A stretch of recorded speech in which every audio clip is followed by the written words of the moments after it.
Good morning, everyone. I'd like to welcome you to the 2025 Waitsfield Town Meeting. Thank you for coming today.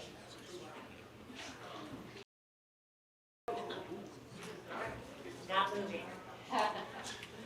We'll begin today with a Pledge of Allegiance, and I understand that Charlie Goodman has offered to lead us in the Pledge of Allegiance. Thank you, and if you're able, if everyone could stand.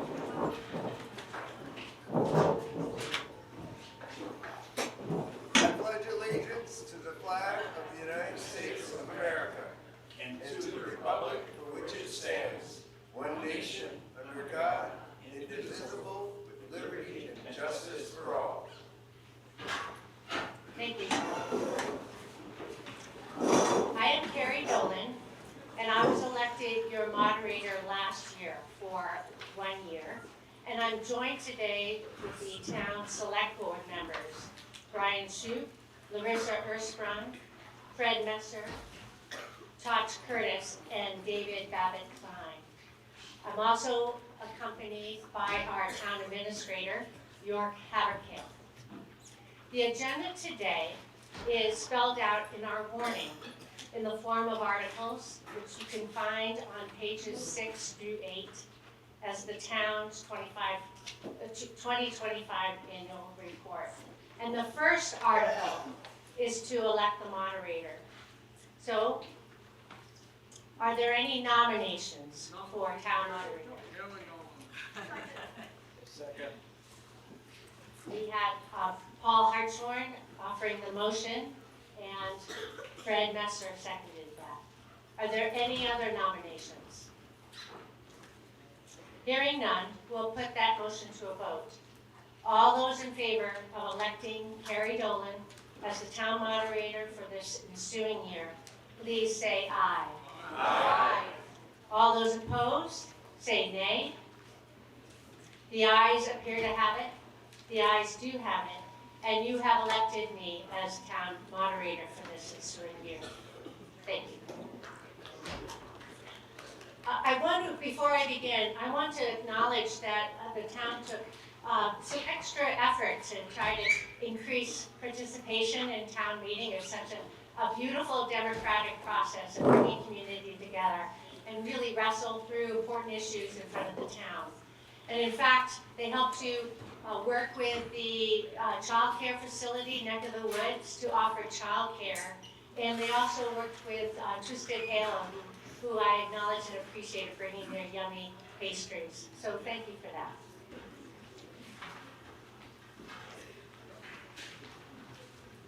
I'd like to take a few minutes before we jump into the agenda here to talk about town meeting and the process. Town meeting is conducted in accordance with state law, and like all other Vermont towns, Robert's Rules of Order. And under Robert's Rules of Order, only voters of the town of Waitsfield may speak during the meeting, and only Waitsfield voters may vote unless there's a suspension of our rules, of Robert's rules. And there is an area roped off to my left, your right, in which the non-voters may sit to observe and listen in. This also, we have our snacks and coffee on the other side of the rope as well. So if you are a town voter and you enjoy the coffee and pastries, please come back on this side of the rope for your vote. That's important.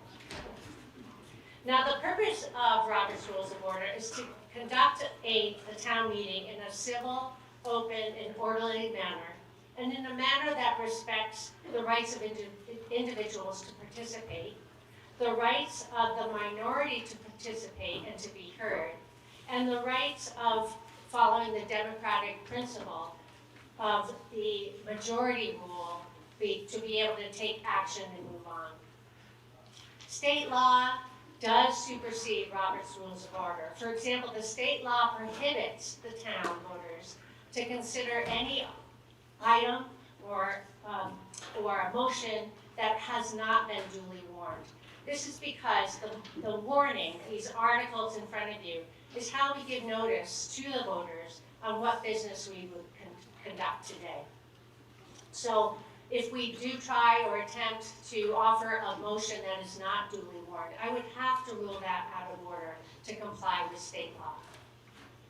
Now, we can amend Robert's Rules of Order, for example, and that's a common way is through unanimous consent.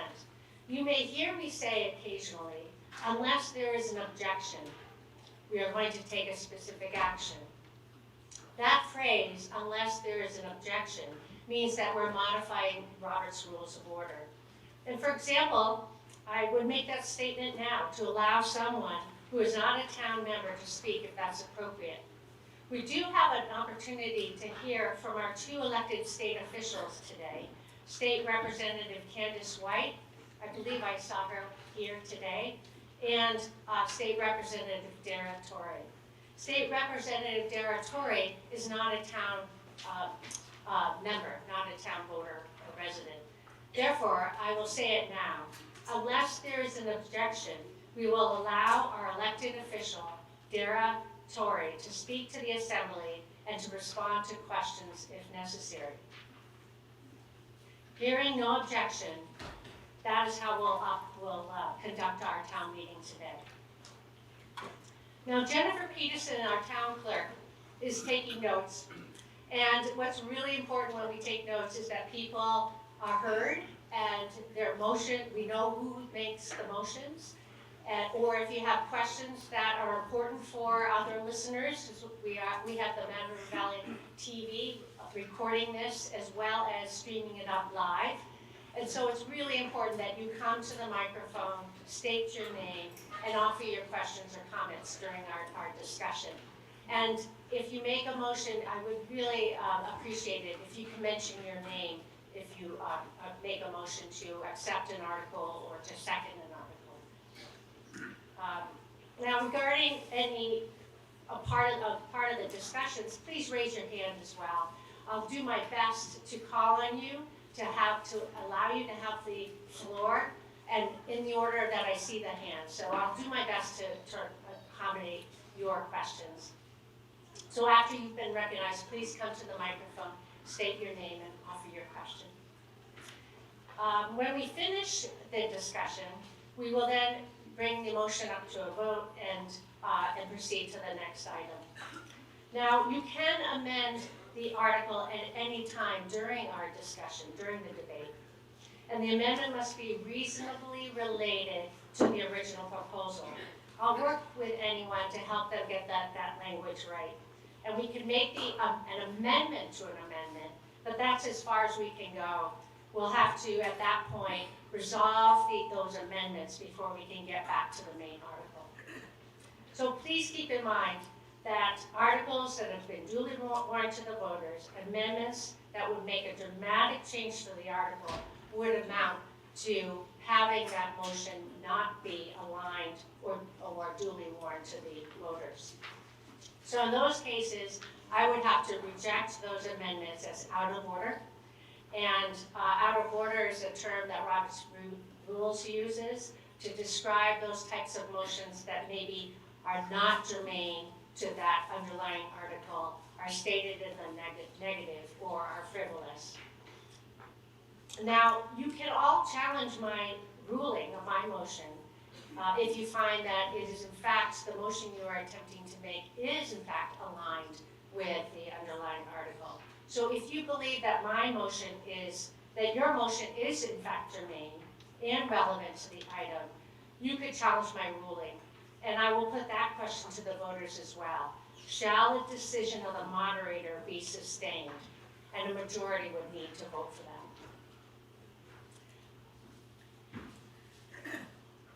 Now, Robert's Rules also specifies the rules of engagement. So when we're on a particular article, everyone has the opportunity to speak to that particular article twice. You must be recognized as the moderator and given to the floor. And again, please state your name. And the reason for that is to make sure that everyone has the opportunity to participate. And so at times I might ask you, if you're talking to a specific article, to list your questions while you're there so that we give you that chance to voice your concerns so you don't have to keep popping up and down. or I don't have to suspend rules to have you speak more than twice. Now, this is a town meeting. It's a meeting of the voters. It's not a select board meeting. But because we expect a certain level of accountability and information that the select board can provide for us, that I think it's our tradition is to give the select board more than 2 opportunities to talk to the articles in front of us. So, unless there's no objection, I will allow that to occur. Additionally, our town administrator, York Haberkamp, is not a town resident. He too is an important resource for us in addressing any of your concerns or comments or questions. So I think it would be helpful to have him have more than 2 times in addressing the questions at hand per article. So unless there is no objection, I will allow that to occur as well. Now voting is simple. Once the debate has ended, I will ask you to, if you're ready for the vote, we'll restate the item and you'll have a simple voice votes. If it's close, however, we may need to divide the House and have people do a standing vote if they're able. Paper ballots are allowed, but I don't expect us to use paper ballots. However, a person who would like a paper ballot, you could ask and call for a paper ballot, and we could take up the process for that at that time. So my final words are that this is your meeting. I'm here as the moderator to keep us going and to help continue with and support the discussion as it continues. So if, before we get going, however, I see Candace and I don't see Dara. Oh, okay, great. So I know that Candace, our representatives are making the rounds to the other communities. And so if we held them up for some time, it may be difficult for them to get to the other town meetings within their district. So unless there's no objection, I think this is a good time for us to hear from our state representatives, Representative Candace White and Representative Dara Torrey.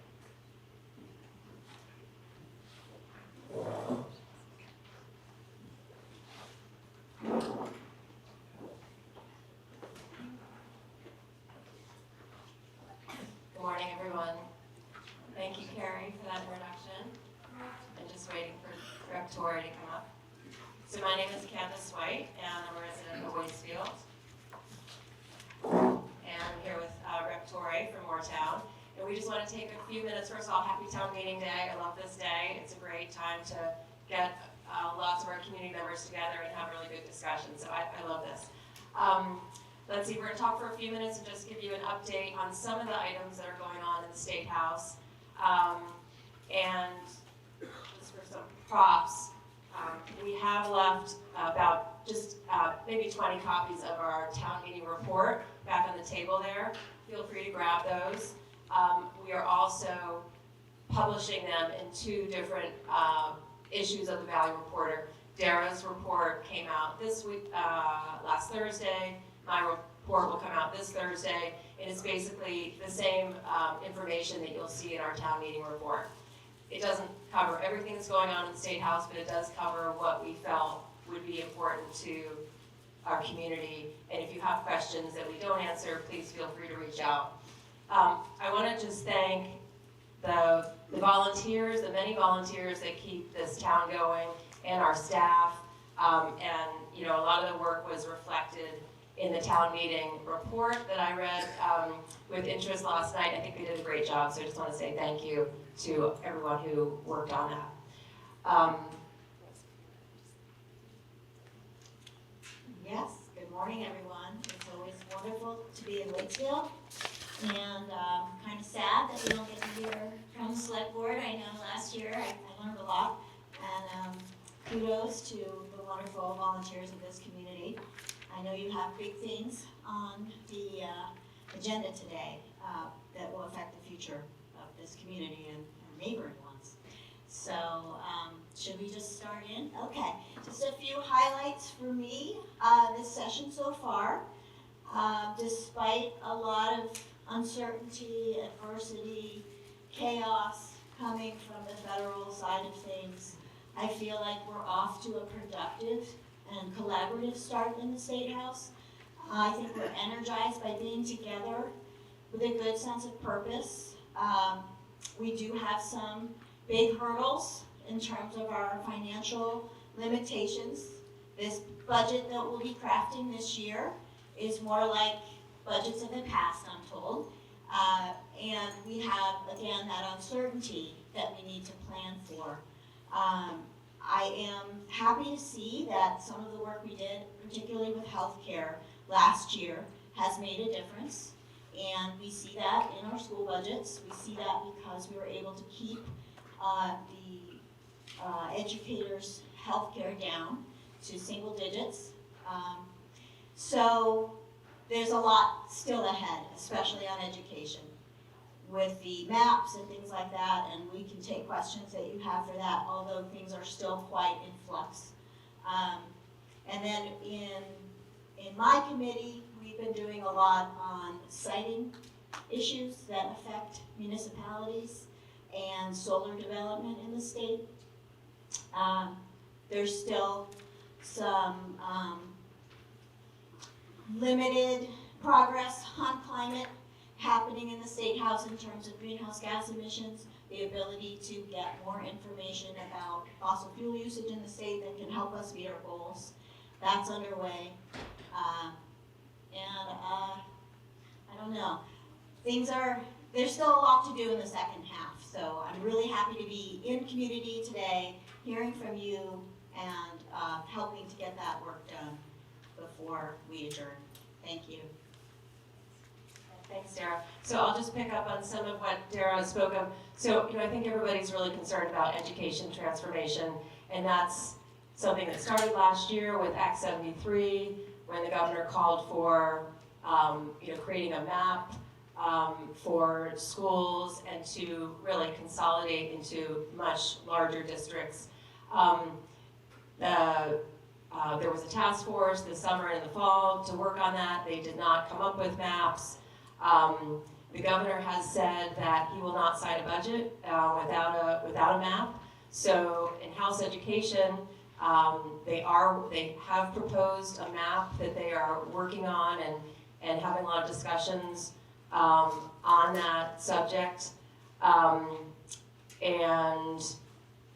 I think one of the things I'm concerned about is that the Senate Education Committee is taking a very different view on education reform, and in particular, the chair of Senate Education comes from the independent school world, and so is the committees, the Senate and the House committees are in very different places. So much is in flux with education. One thing I feel pretty strongly about is because we are in such a difficult financial situation at the state, and I feel that we really need to try to preserve public education dollars for public schools, and that's something that the Senate takes a pretty different view on.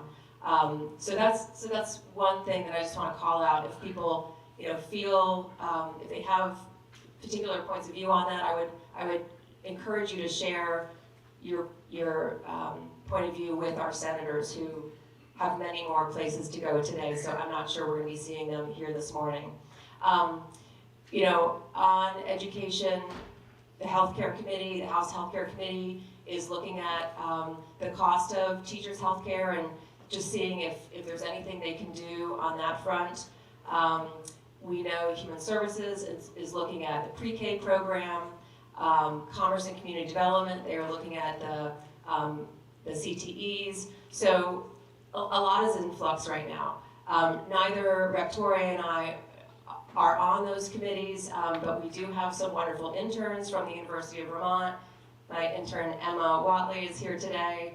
And so when we're in our committees, often Emma is going to House Education or House Ways and Means just to keep us updated on what's going on there. So a lot is in discussion right now, and we really appreciate when teachers, families, parents just reach out to us with questions, concerns, ideas. It's hard because on the one hand, people love our schools. On the other hand, we can't afford our schools. So these are opposing points of view, but we all want our kids to have a great education. We know that that is because we have such excellent teachers, and so those are, so we're having to balance these different pieces. And I just also want to thank the school board. I see Bobby here in the front row, but the school board's been doing a lot of hard work on school budget this year. Let's see, transportation. So I'm on House Transportation, and again, Dara talked about we've got a pretty difficult revenue situation at the state, and that's you can really see that in my committee, where we are looking at construction costs for highway maintenance. They're up 60% since 2020. And at the same time, the revenue that we rely on for highway maintenance comes from the federal government and from state government, but it really relies pretty heavily on the gas tax. And the gas tax has not been adjusted in many years. There's no inflation adjuster on the gas tax. So as we see revenues declining because we've got more EVs on the road, which we want, and we have combustion engines that are getting greater fuel efficiency, that just makes our revenues go down. And so we're working with less money to maintain our roads, and we were pretty far behind last year. I think the state likes to pave like 175 miles or 200 miles a year, and we were down to like 125. And that just means that we're not keeping up the level that the state feels like we need to. And if you let roads go too long, it's just that much more expensive to maintain them. So another discussion in House Transportation is on the mileage-based user fee. So this is because electric vehicles are not paying the gas tax, and the gas tax funds our highway and road maintenance. This mileage-based user fee would put a cost, it's like a 0.01 cent on every mile traveled by an EV. And so the intention is to have EVs pay into our road system. And I think that makes a lot of sense. What is a little troubling is, and I think this is good policy, that the proposal we're looking at also includes an inflator, so that we don't have to keep on going back to the mileage-based user fee to increase it as our costs increase. I feel that if we're going to have an inflator on the mileage-based user fee, we need an inflator on the gas tax, because these need to be kind of raising in tandem. And I know no one likes to hear about increased taxes, but these taxes do pay for maintaining our roads, and we think that's pretty important. Let's see, one other thing I wanted to bring up, I know the local option tax is on our ballot today.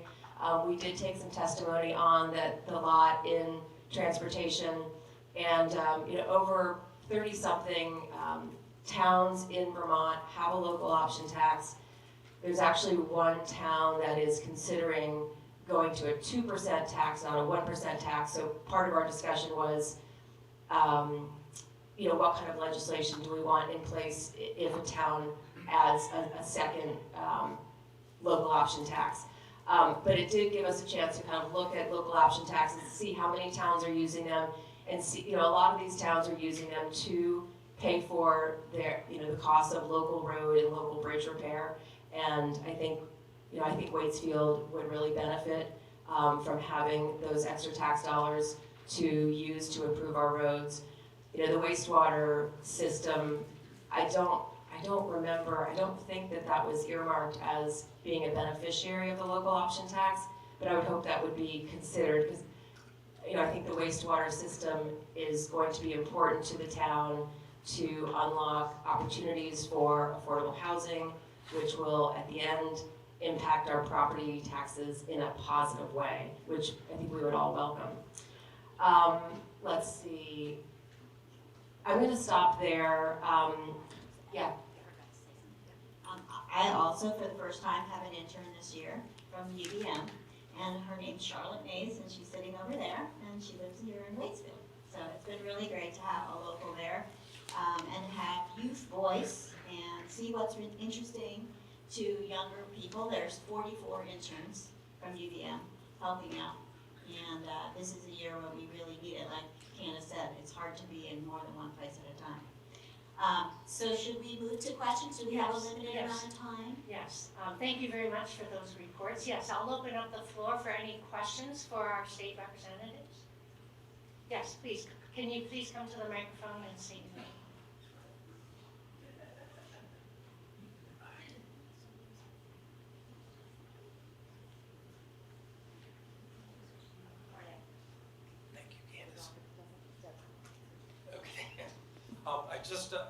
As an introduction, I'm Michael Hawk, Waitsfield.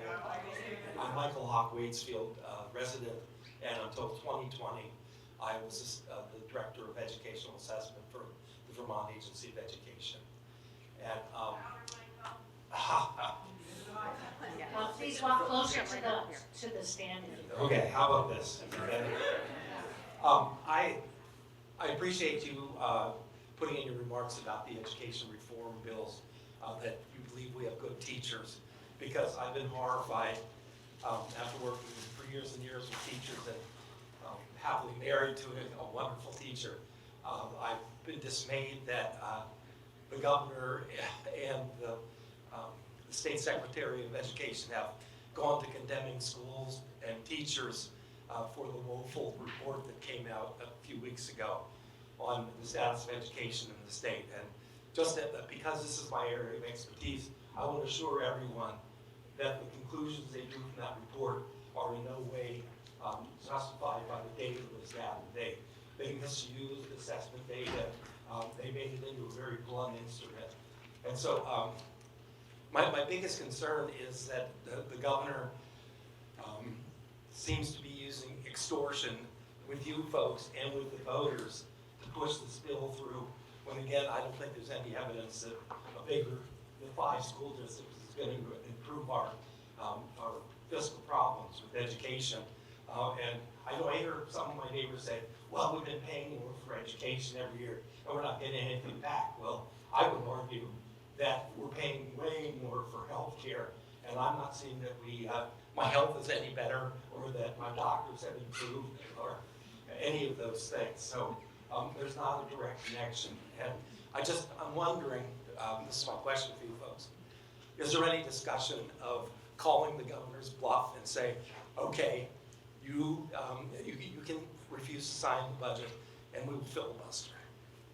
Well, before we answer that question, I just want to thank you, Michael, for your comments. I just want to remind everyone we're going to work really hard to keep it civil and not use any accusatory language. But you raised some important points that perhaps you'd like to respond. It's hard to talk about Phil Scott without using accusatory language. Thank you, Michael. Thank you for your reminder. You know, you're calling out a pickle that we are in.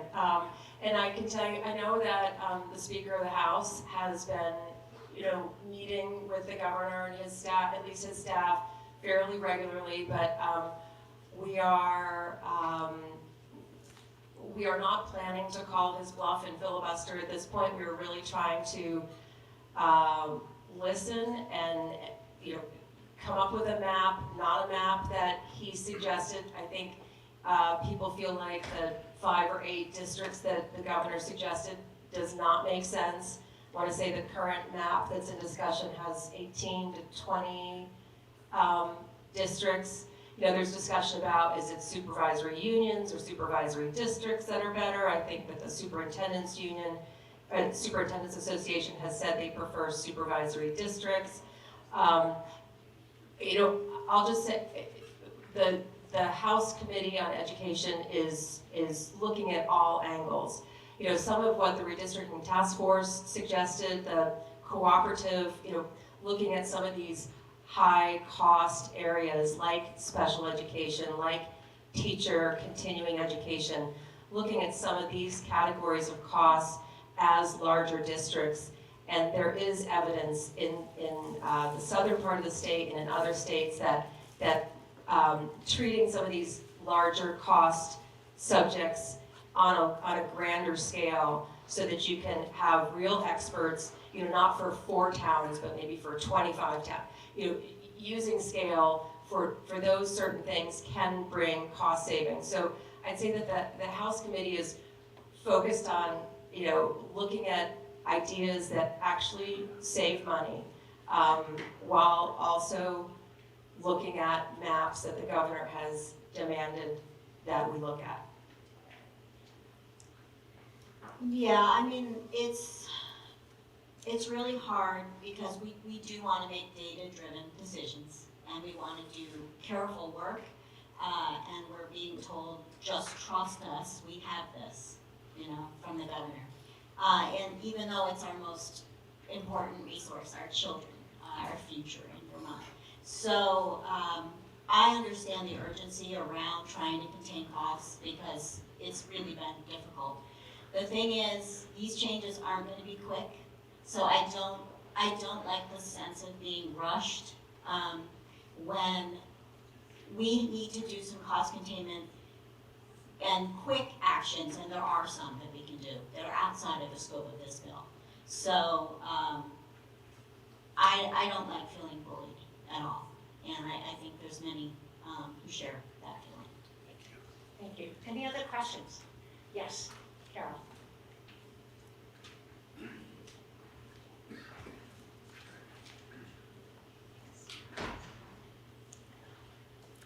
I agree with everybody else, I'm sure here, that our education taxes, property taxes are far too high. But I wanted to just give a little bit of good news. Waitsfield School test scores from grades 3 up were the second highest in the state, were the highest in the district. And in the district, at least 3 of our schools. Big credit to Kaya, to the staff, to the board that have helped make this come about. That's all. Thank you, Carol. That's Carol Hosford. I know that we'll have at the end of our meeting an opportunity for other comments and remarks. So if we could keep our questions specific to the representatives, that would be great. Any other questions? Oh, we have one here from the select board. Fred Messer. Morning. Well, that didn't work, did it?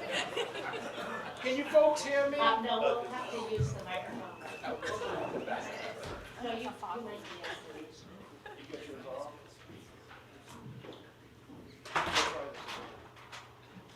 Good morning.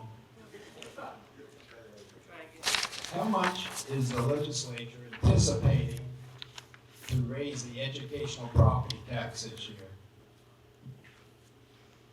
Did you repeat that question? I think it was what was the question?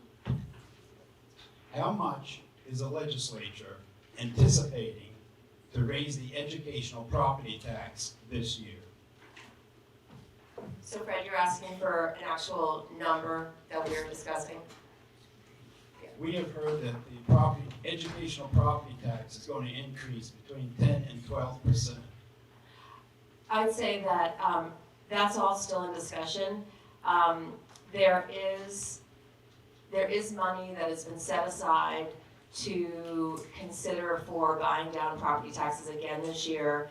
It was something the governor wanted to move on, I want to say the Budget Adjustment Act, and the House decided it's too soon to commit, so $105 or $120 million to buy down property taxes at this point, mostly because of the federal changes that continue to come in, and we wanted to make sure we had a full picture of all of our revenue shortcomings and what is actually coming in before we made a decision on property tax buy downs.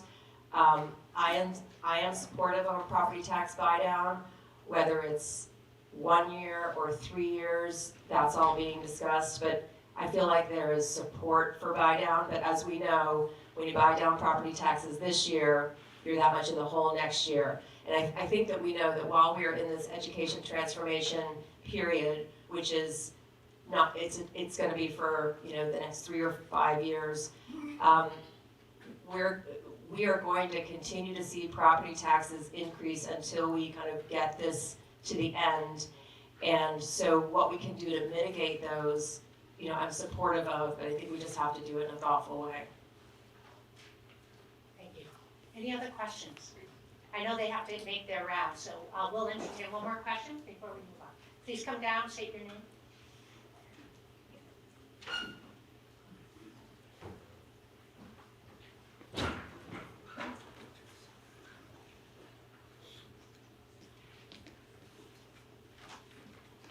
Hi, I'm Becca Newhall, and I'm just curious, kind of bringing out a little bit further. The data is showing that Vermont is not populating very well right now. We are shrinking the fastest of any state in the union, and so that suggests to me that we are having problems attracting young people and providing both the jobs, the housing, and the education that's needed. So as we're looking at reforming education and looking at trying to figure out our housing, how are we doing this in a way that also sells the state as a place you want to be and that provides opportunity for a future?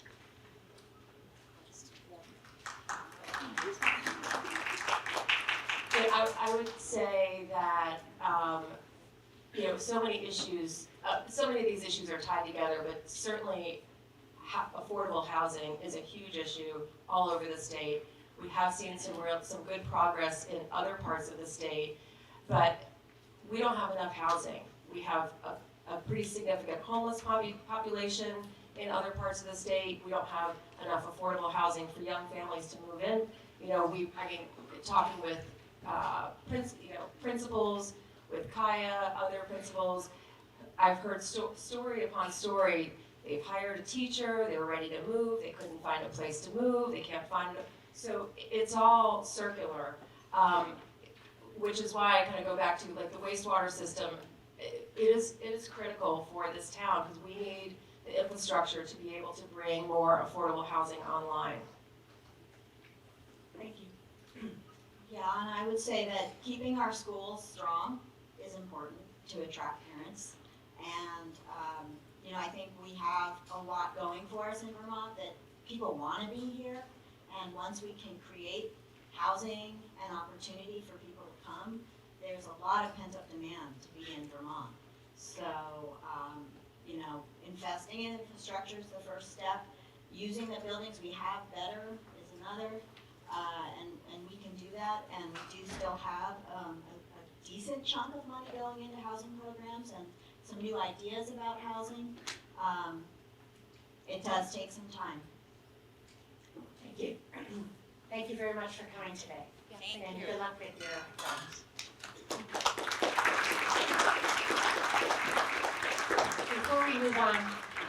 Before we move on to the next article, I want to bring something to your attention.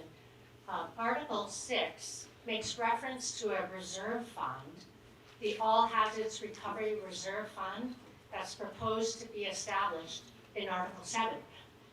So unless there is no objection, I will entertain a motion to take up Article 7 ahead of Article 6 for the purposes of today's meeting.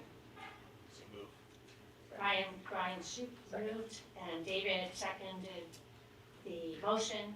Is there any discussion? Seeing none, all in favor of moving Article 7 ahead of Article 6 for the purposes of today's town meeting, please say aye. Aye. All opposed, say nay. The ayes appear to have it. The ayes do have it, and we have moved the discussion of Article 7 ahead of Article 6. The next article is Article 2, the second item on the agenda, and to hear upon the reports of the town officers. This order of business is not necessarily something we vote on, but it's a courtesy to allow voters to hear from the various reports of town committees and published in the town report. And I asked Ann to ask about any questions about those reports. So I'll go through these town reports, close to the order that they have been presented in the town report. And hopefully there are representatives of these town committees who can speak to those reports should questions arise. Before I begin, however, I want to bring everyone's attention to page 1, the town report's dedication to the Conservation and Reserve Collaborative. And on page 2 of this year, the report calls out with full appreciation to Nathaniel Fredericks and Henry, I may pronounce his name wrong, but Robitaille, for their services to our community. Would anyone like to offer some remarks?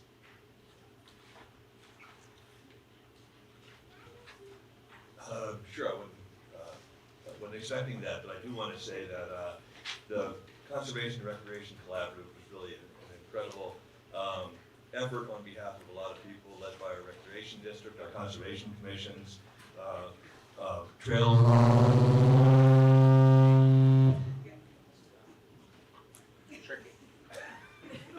organizations, Friends of the Bad River, and others. Also, I want to thank Nate Fredericks. He's been our water operator since the water system came online. He's done a tremendous job with that. Folks who have been following the Valley Reporter know that we have a leak that we're trying to find. Nate has been out at 2, 3 in the morning tracking that down. We're hoping that he's going to figure that out this week. We've narrowed it down to a small portion of the line. And also I want to thank Henry, who has been the IT director or IT assistant or consultant for the town basically forever. And as we dealt with some cybersecurity issues in the last year, we continue to do that. Henry really stepped up and helped us with the first steps of becoming a more secure digital environment in the town office and the other town buildings. So I want to thank those guys. Let us offer a round of applause to thank and the dedication and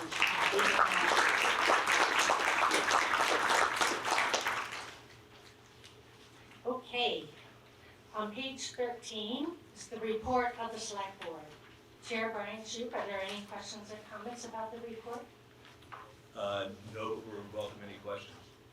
Any questions or comments about the select board report? Paul Hartsham? We can also, if people prefer, we can bring the microphone to folks. Okay. My name is Paul Hartshorn, and I'd like to interrogate the board a little bit. It's been rumored that the State Highway Department doesn't really want us to dig up. Can you speak right to the microphone?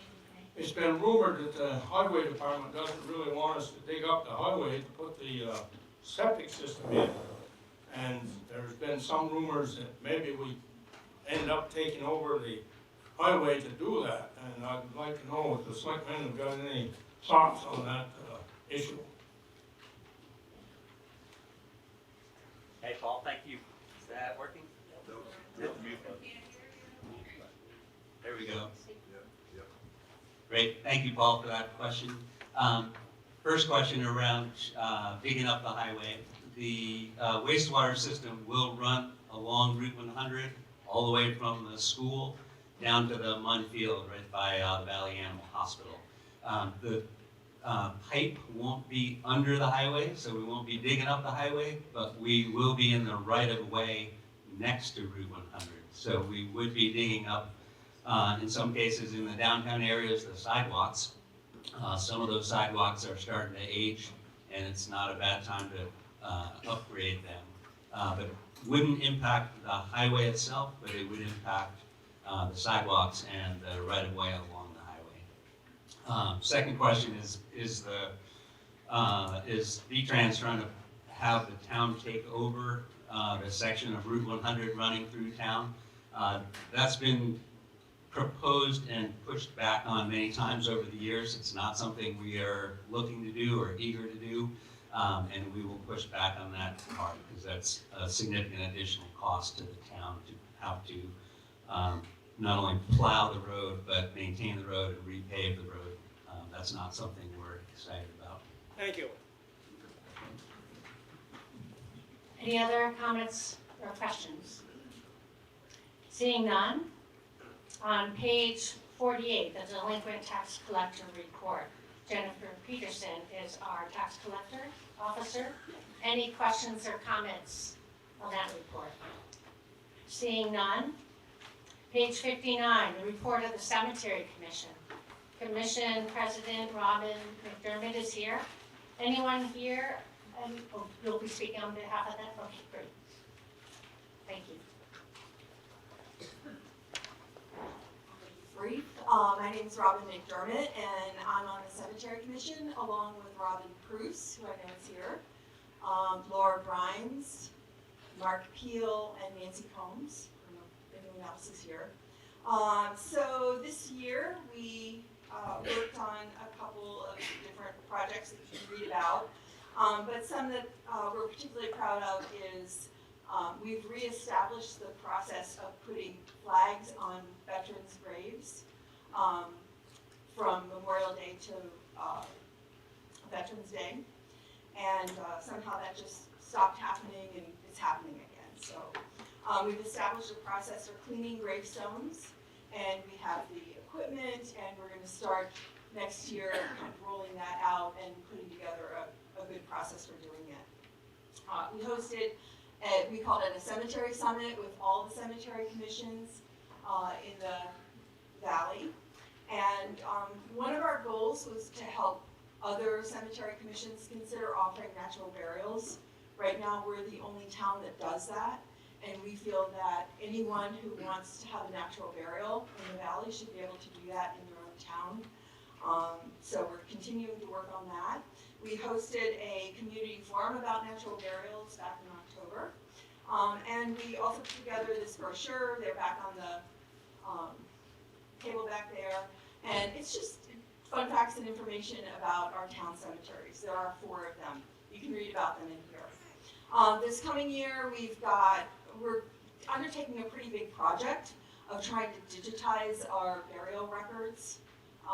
Because it's really hard to find things with all of these different books that we have to go through. So we are doing that.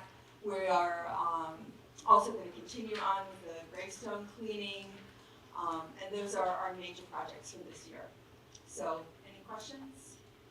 So who does the gravestone cleaning? Well, we are going to take it on. We're going to see maybe if we can get some community involvement. The question was who does the gravestone cleaning?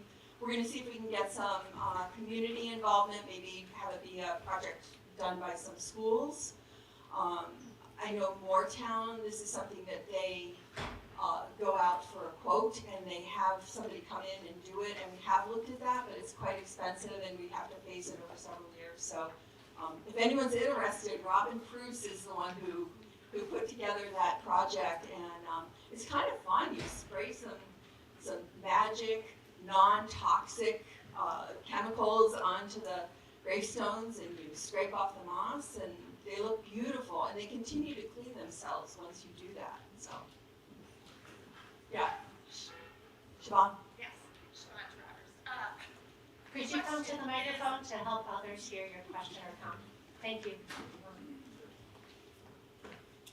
Okay, I'm going to ask about, is the Civil War memorial stone on that list to be cleaned?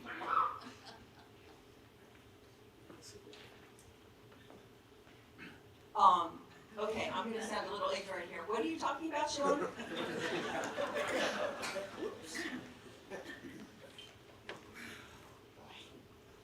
On the side of where the Valley Players Theater is a gigantic memorial for all the people who were part of the Civil War from Waitsfield. And it is my understanding that it has been years and maybe it has never been cleaned. And it would be great to see that happen. Well, now that I know about it, it actually isn't in our purview, I don't believe. However, we have the knowledge and the process and the tools to do it, so it's something we will add to our first meeting in March to talk about. If I may? And that may be something that the select board may address. Fred Messer? American Legion put that in there many years ago, or the Grand Army of the Republic. Great.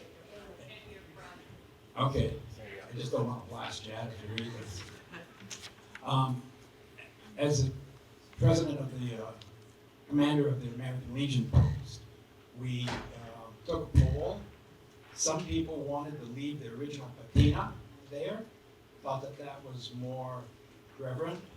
And then there were others that wanted it clean in that black brass plate, be much more evident. So there's a bit of controversy as to which way to go.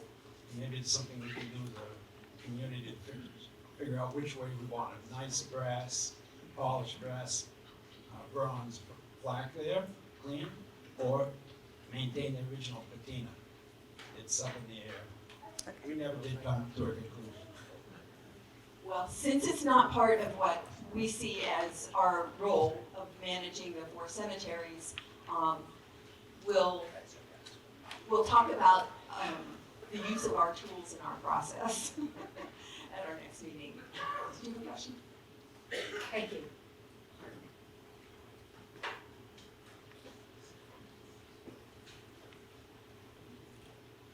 Thank you.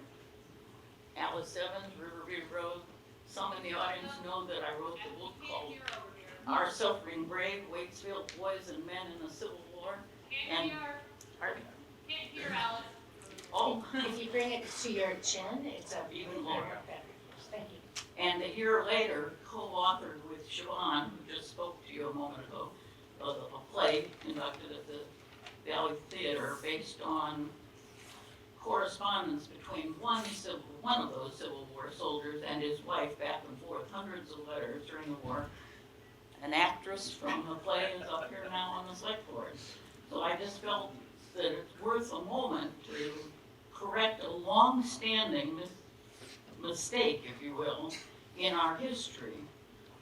Siobhan mentioned, I think, clearly the memorial, which has never belonged to the town. It was put up with private funds. It sits on town land, interestingly enough, but the memorial itself has never been off it. But more importantly, the speaker system is driving me nuts today. I'm doing things with my hearing aids as well. The long time misunderstanding conveyed when I started to study that material in 2014 and talking to people on the then select board about the possibility of getting it cleaned was that somebody's got their phone on me, I think. They voted then in 2014, the select board, not to do anything about it. I hope they've come around to a different position today. But it never has been cleaned since it was erected in 1907. The misunderstanding is that the 87 names, there's actually only 86. When they built it, they publicized, the select board at the time, publicized that it was commemorating by name in an alphabetical order. Some of you know this if you've gone there. The 87 men thought to have fought from the town of Waitsfield on the Union side in the Civil War. I started my research, by the way, by getting down close to it and counting them and discovered there were 86 and figured out who the missing name was, one man from Waitsfield who deserted and the select board decided that the name didn't need him. But the more important thing, desertion was very common, by the way, not shameful, the way that they not today considered as shameful as they must have thought it. Anyway, by the time my research was done and the book was published, I had traced 163 men. So it was a record-keeping error based on the source material in 1907. I would really like to see if we do any cleaning, whoever pays for it, whoever volunteers time, that we get some kind of little marker next to it, not taking the time to make all the names, but to point out, just like the National Park Service does, that in this year, people thought there were this many, but in fact there were this many, and you can get further information about it. Thank you, Alice. Any other questions specific to this report? We have a number of reports to get through. Seeing none, thank you. Page 62 is the report on the Jocelyn Memorial Library. I see Jean Jocelyn here. Is there anyone here to report on that? Seeing none, Oh, would you like to say a few words?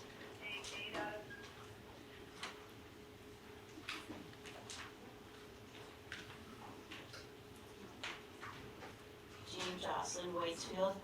I don't think I really have anything to report, but I do want to say the library continues to be a very active place for our community. People of all ages, interests, activities, and we really appreciate the support from the town of Waitsfield and Feaston to maintain the library. Thank you. Thank you, Jean. Any questions? Oh, I believe we have Beth Phil interested in making a comment or question. Beth Phillips. I would wonder if you are planning to replace that very tattered open flag.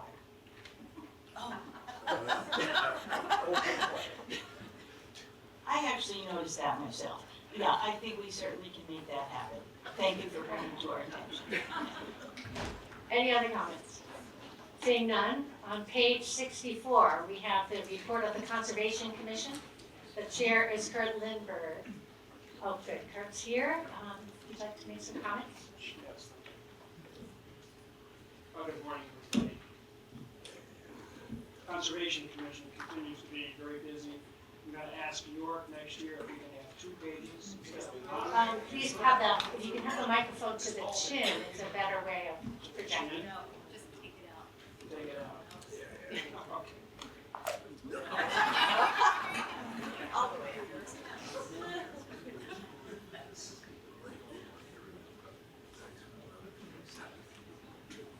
And again, if I may remind you, if you hold the microphone to the chin, it projects better. There. Well, we've got a busy agenda at the Conservation Commission. For your calendar planning, the Farley Memorial Park will be opening this spring, so we will have an opening day, a series of events. At the Scrag Mountain Town Forest, a new trail will be installed over the summer. You can enjoy. A new addition to our agenda is the arrival of emerald ash borer. We have evidence now that it is in the valley, and the Conservation Commission, working with the town administrator and the tree board, are starting to develop a plan to how to address it along the roadways and also in the town forests. But I think all landowners just ought to be aware of the arrival of emerald ash borer.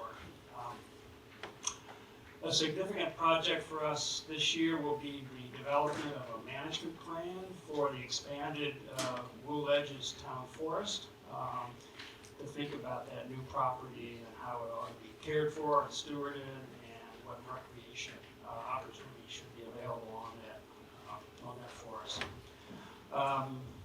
Next, thank you to Bob Cook. Bob has been a long time member of the Conservation Commission, made many contributions, and is a wonderful steward of Scrag Mountain Town Forest. And I think he'll probably never give that up, but he stepped down last year from the commission. We miss him and thank him for all his work.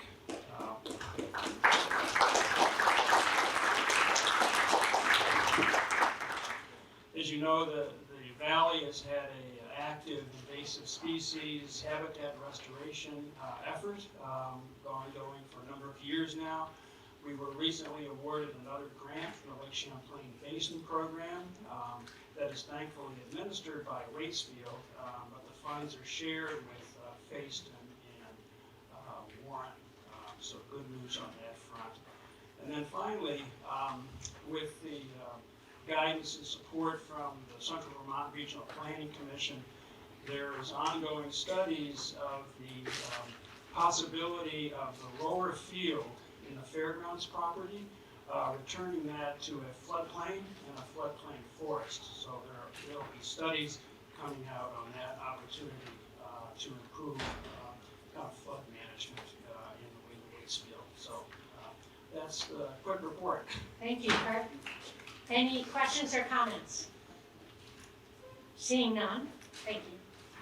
Page 65 is the report of the Development Review Board. I see Chair Duncan Ryan's here.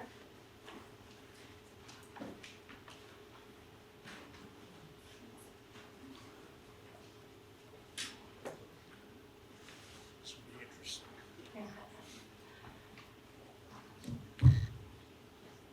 I just refer you to page 65 of the report. Things that are kind of slow right now, but I understand from J.B. Weir that we're going to have a number of applications sometime in the next couple of months. Thank you. Any questions or comments on the report? Thank you. Seeing none, page 66 is the report of the Planning Commission. Chair Jonathan Erstrom, is he here today? Would you like to say a few words, Jonathan?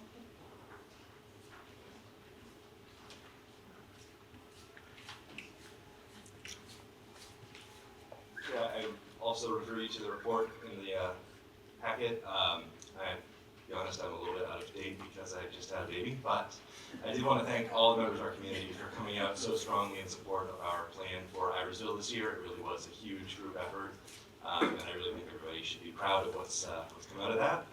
And I'm very hopeful and optimistic for the outcome of today's votes with respect to what comes next for planning and development in Irisville. So thank you.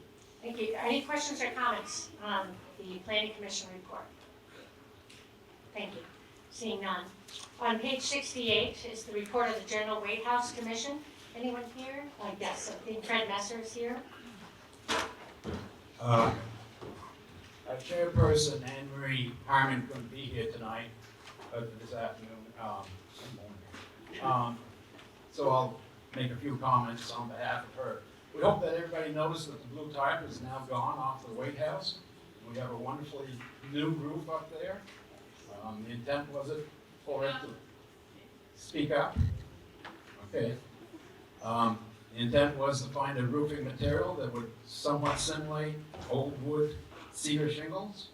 So we put that roof on. We've painted the White House. We put in a new furnace this last year. We put in an ADA compliant ramp to the White House and a lot of small items all through the building. We have new leases with our tenants. We haven't had leases for like over 10 years. So that has been accomplished. And we have a really dynamic commission working to preserve and maintain the White House for you.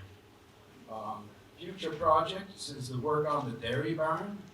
The dairy barn is settling into the dirt, and we need to get it jacked up and stabilized in the near future so it doesn't become worse.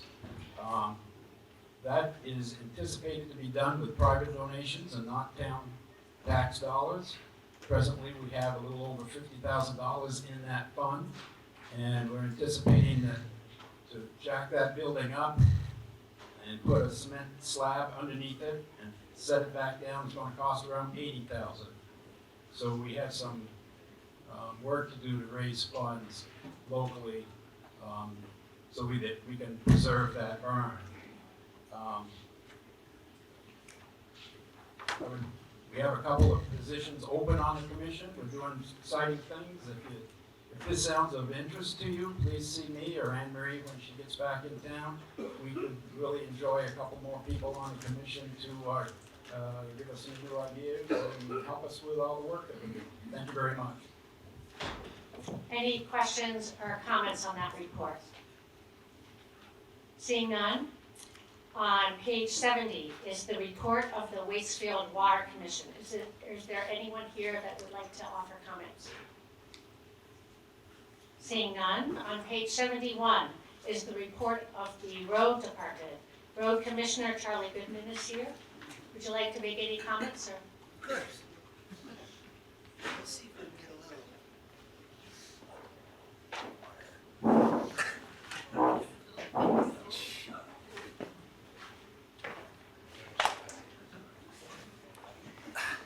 See, a road commissioner has multi-purpose coaches, so fixing things. Good morning. Very hard to put in a page or so of what our department does for our town. These fellows not only, of course, maintain the roads in the winter and plow and sand and salt and whatever.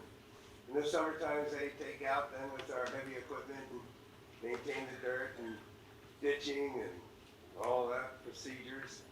But they also do the maintenance of our equipment. They are amazing at what they can do as far as fabricating, repairing, welding. They do all the oil changes. They just do so much for our town.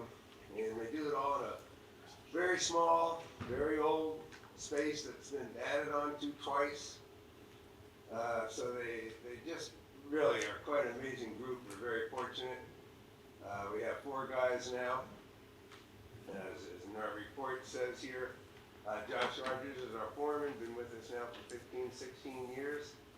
Taylor Charlie. Armstrong is into his 10th, Charlie. 11th year. Excuse me, Charlie, could you make sure you speak right to the Yep, microphone? and then we got Jason Blake and Chad Guyette's our new guy who will be with us for a year come May. So it's a pretty well-rounded out crew now. We got some longevity building. And so we look forward to continuing to serve the town and keep our roads safe and happy. So if you would all join me in a nice round of applause for our team.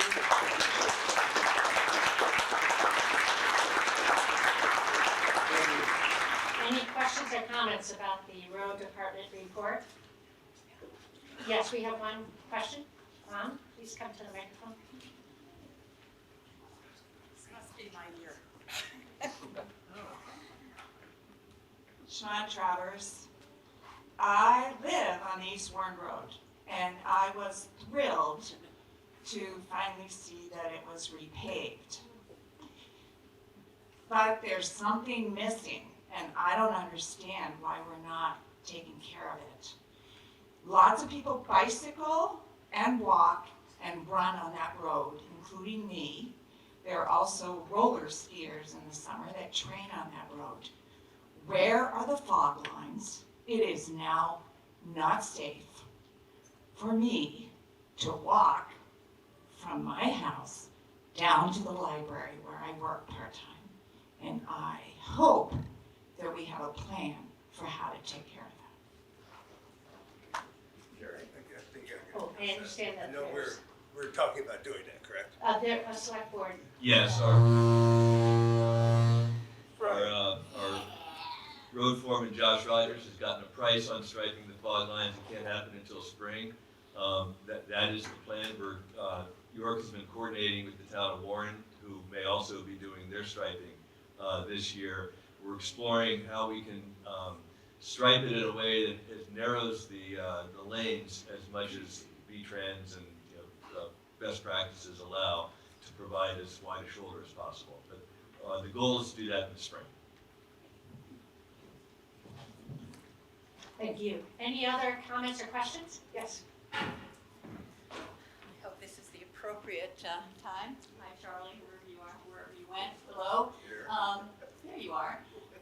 So we do have some invasive species in our town, including knotweed that Kurt has been working very hard on. But another issue is the wild chervil, which you may or may not be familiar with. It looks like Queen Anne's lace, but it blooms in mid-June. It's a terrible invasive. It's possible, actually, to control this plant if the town would mow the roadsides about a week earlier than it happened so far. It starts going to seed in mid-June, and usually the mowing happens a little bit after that. I've been maintaining about 5 miles of roadside. You may have seen me out there digging. I made the mistake of tossing what I dug into the road.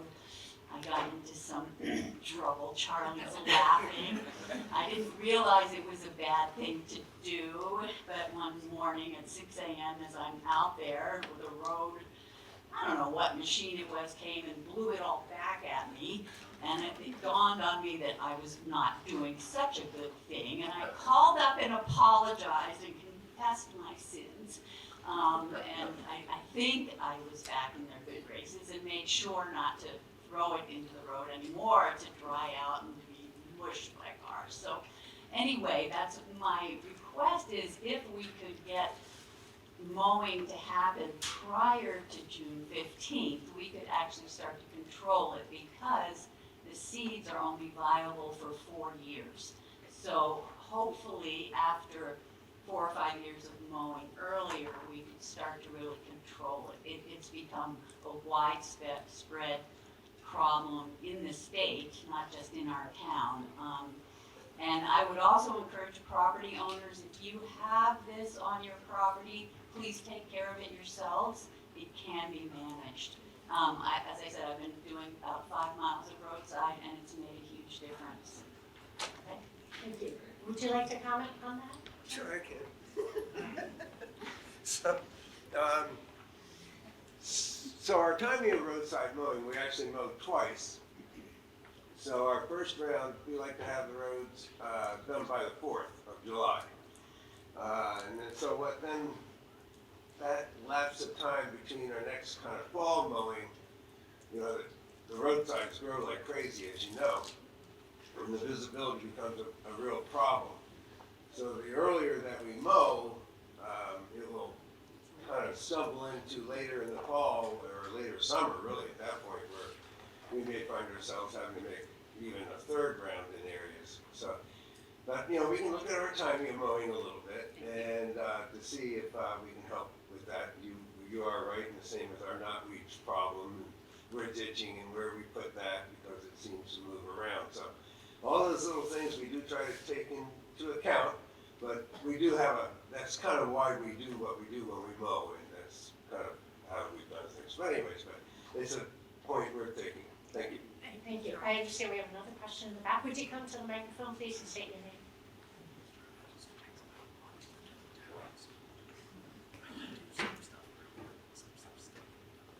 Thank you so much to road crew and your clear thoughtfulness about when you mow, and so much for the comments about the wild chervil. I just wanted to point out that it is in fact quite different and much worse than knotweed. And I think many people don't know that it is actually poisonous. And when you touch it, it causes, the oils are a photosynthetic something. And so if it's on your skin and you get sun on it, it causes a really terrible reaction. And my son actually got it here around the Waitsfield school, and it caused swelling and a rash around his eyes for months. So I would like to ask the town to please also work on public outreach about why this is such an issue, and to please, if possible, really prioritize working on it, because it's not safe. We are very blessed with having very little poison ivy around here, but wild chervil is in many ways worse. Can be. It's also like not everybody, but the rash lasts much longer and can be much worse. Thank you. Could you say your name, please? Oh, it's Libby Babbitt Klein. Thank you, Libby. Ciao. Okay, are there any other comments or questions on the report? Oh, yes, we do have it. Thank you.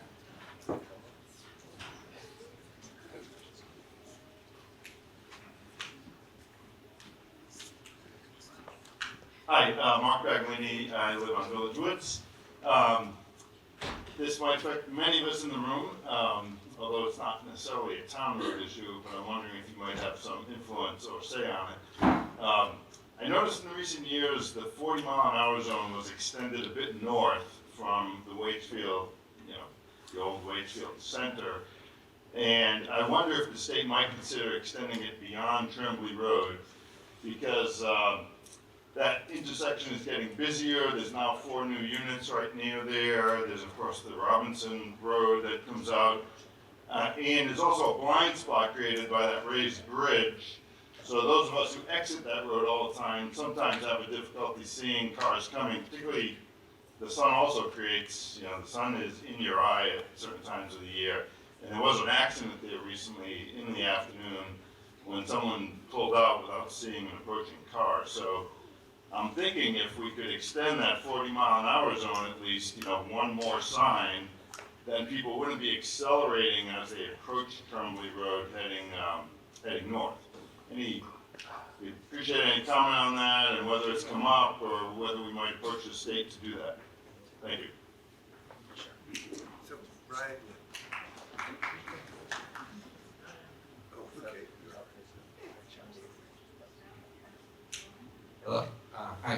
Thanks.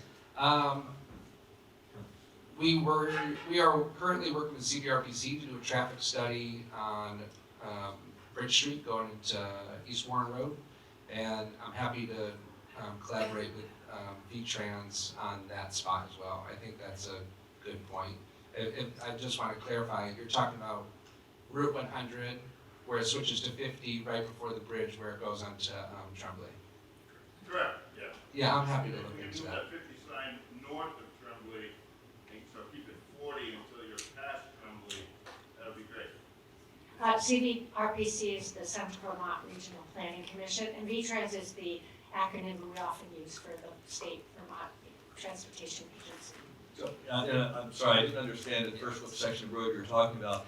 We actually did work with V-Trans about 3 or 4 years ago where we installed the 40 mile per hour. We extended the 40 mile per hour zone to the extent that they felt as though it was warranted. They have to come out and do a speed study to determine where it's appropriate, and that's where they determined at that time that it's appropriate. We can revisit it with them to see if they might extend it further. I'm a little doubtful because they did recently do the study and they determined where the 40 limit zone should be, but we can revisit that with them. Yeah, I think the new development there might be a factor now, and so I'd be happy to talk to them too, if that might help. That's a good point. Yep. Thank you. Any other comments or questions on the road department report? Seeing none, on page 73 is the report of the Waitsfield Facein Fire Department. Chief Jared Young and Assistant Chief is Daniel Beede. Anyone here to offer comments or questions? Seeing none? Oh, yes, could you please come to the microphone and mention your name? My name is Mary Simmons. I just wanted to point out that sometime late last year, the ambulance changed the lighting of their building and added very, very bright white lights on the exterior and the interior, which are all left on 24/7. And I was just hoping to bring this to everyone's attention and ask the ambulance to please consider toning down the lighting a little bit. We're all becoming more aware of factors of light pollution, and having one building this, as it is now, the ambulance is lit up brighter than any other building in the entire Waitsfield corridor, 24/7, very, very bright. So I'd just like to ask people to pay attention, and I'd like to ask the ambulance to consider toning down their lighting to maybe where it was in early 2025 and 2024. I think it's a little excessive, and I appreciate your consideration. Thank you. Thank you, Mary. That was actually probably relevant to the report of the Mad River Valley Ambulance Service, which is on page 95. Thank you. But That's great. certainly, that's a question that is relative to emergency services and public safety. Any questions specific to the fire department report? Yes, we have a comment or a question from Charlie? Being that no one is commenting on our fire department, I would like to. We have the most unbelievable group of volunteers who work phenomenal hours to get the training they need. I would encourage you to follow them on Facebook, see their trainings on their Wednesdays, and in action, when they're in action. We've been very fortunate this year with no structural fires in the town of Waitsfield, but again, we are just so fortunate to have this group of folks that provide an amazing resource for us. I would just say thank you very much.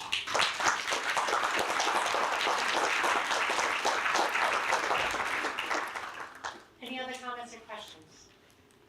Seeing none, on page 78 is the report of the animal control officer submitted by Fred Messer. Are there any comments or remarks, Fred, on this report? Yes. Fred was kind enough to step in and be the default acting animal control officer. We have not had an animal control officer for several years. If anybody's interested, it pays a small stipend and you get to deal with dogs. So let York know if you're interested in being our animal control officer, please. Thank you. Any comments or questions? Seeing none, on page 80 is emergency management report, and the emergency management director is Fred Messer. Any comments or questions? Okay, the report stands for itself. Any questions or comments among you all, among attendants? Seeing none, on page 82 is the report of the town health officer. Fred Messer is that officer. Any comments or questions? Yes, there's one comment or question. Please come to the microphone. State your name.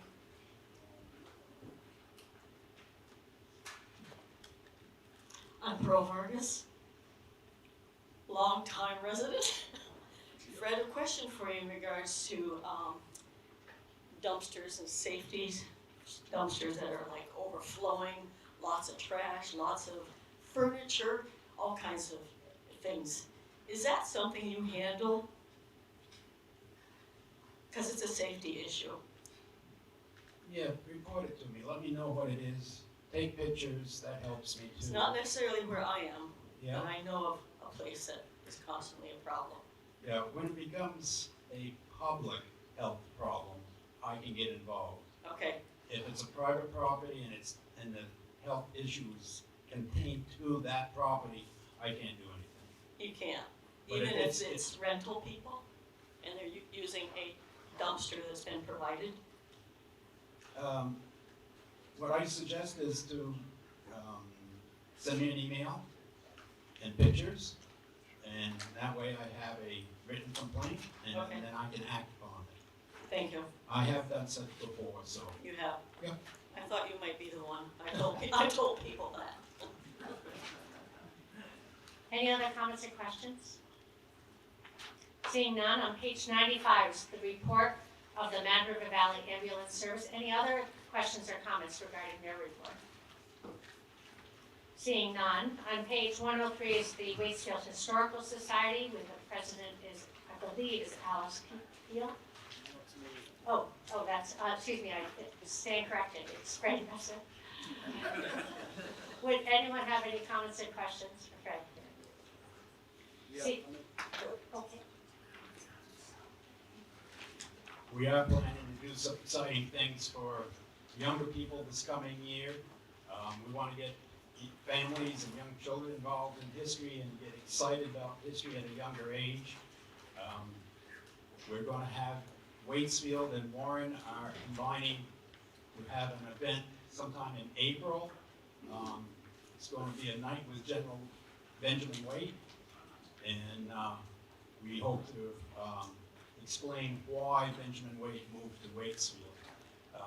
We're planning on having our Christmas party again, as we did a couple of years ago, and though Santa Claus won't be there, I am told that maybe, just maybe, if we wish really hard, General Benjamin Wade will be there. Any questions or comments? Seeing none, I believe we have one more report relevant to Waitsfield directly, is page 14, the report of the town administrator, York Haverkamp here. Any questions or comments for York? Seeing none, I will accept the reports. There's really no action that we need to take, but I will entertain a motion to accept the reports that we just reviewed. Okay. Fred Messer made that motion. Is there a second? Second. Oh, second, I heard Charlie. Okay, the second. Okay, all those in favor of accepting these reports, please say aye. Aye. Those opposed, say nay. The ayes appear to have it, the ayes do have it, and we have accepted the reports. We're moving on to Article 3. Article 3, shall the voters increase the term of collector of delinquent taxes from 1-year term to 3-year term pursuant to 17 VSA Section 2646, subsection 9, commencing after the 2027 annual town meeting on March 2nd, 2027. Do I have a motion to adopt that article? Move. Okay, Brian Shute Second. made that motion, and David seconded that motion. We will now put the article up for discussion. That article reads, shall the voters increase the term for collector of delinquent taxes from a 1-year term to a 3-year term pursuant to 17 VSA section 2646 subsection 9, commencing after the 2027 annual town meeting on March 2nd, 2027. Are there any comments or questions to this article? Yes, Brian? Yeah, so Jennifer Peterson is our delinquent tax collector. She mentioned that it would be a convenience for her to be able to not have to collect signatures every year, and she's committed to the long-term use of staying in this position. I want to draw people's attention to page 48, the current delinquent tax collector list. I don't think it's ever been this short, and so from the select board standpoint, if we can lock Jennifer into a 3-year term, it's better for everybody and better for our tax collection in town. And we really do appreciate the work that she's been doing.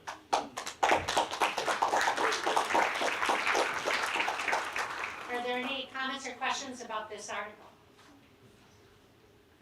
Seeing none, I will put Article 3 to a vote. Shall the voters increase the term for the collector of delinquent taxes from a 1-year term to a 3-year term pursuant to 17 VSA section 2646 subsection 9, commencing after the 2027 annual town meeting on March 2nd, 2027. All those in favor of the article, please signify by saying aye. Aye. All those opposed, say nay. The ayes appear to have it, the ayes do have it, and you have passed the motion to adopt Article 3. Moving on to Article 4. Shall the voters approve a municipal budget of $2,874,507 to pay the operating expenses and indebtedness of the town, of which an estimated $2,376,777 will be raised from property taxes.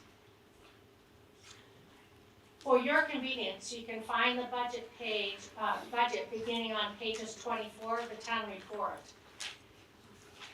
Do I have a motion to adopt Article 4? I think we were going to do a budget presentation. Oh, we're first getting it onto the floor. So if I can have a motion to adopt Article 4. So moved. Mac Rude. Second. We have Beth Phillips.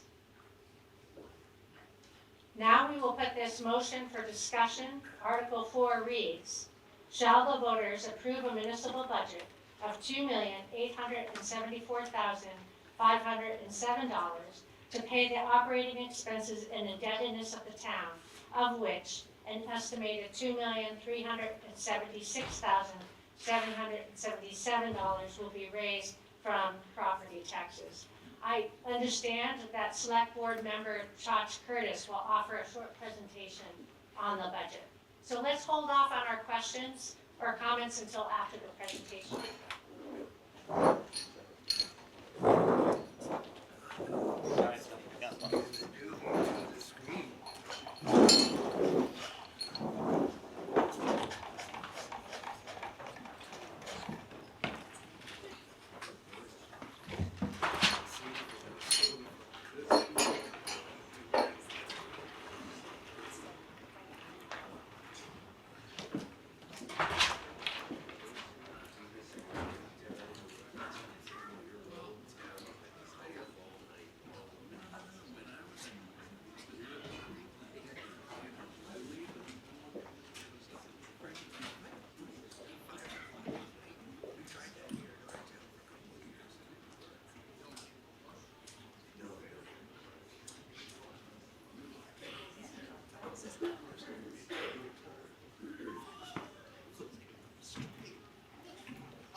know this is the moment you have all been waiting for, the annual budget presentation.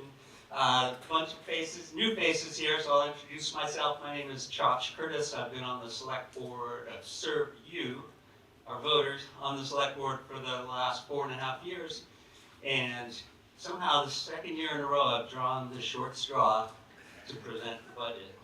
I'm beginning to think the system is rigged, Brian. In all seriousness, I'm actually excited to present the budget. The reason I'm excited is this is your biggest responsibility and opportunity as residents of the town of Waitsfield. You have the power right here, right now, today, to approve the budget, to reject the budget and send us back to the drawing board. You have the power to suggest amendments to any line item in the budget. And the budget is presented in detail in the town report, every single line. So that is your opportunity and your responsibility. I hope we don't have a lot of proposed changes because the select board and York, our town administrator, and Charlie and Jared and others have put a lot of time into preparing what we think is a very thoughtful and responsible budget. So with that, we're going to take you through what our goals are for the budget. We're going to walk through the big picture of expenses. We're going to look at some notable changes in those expenses.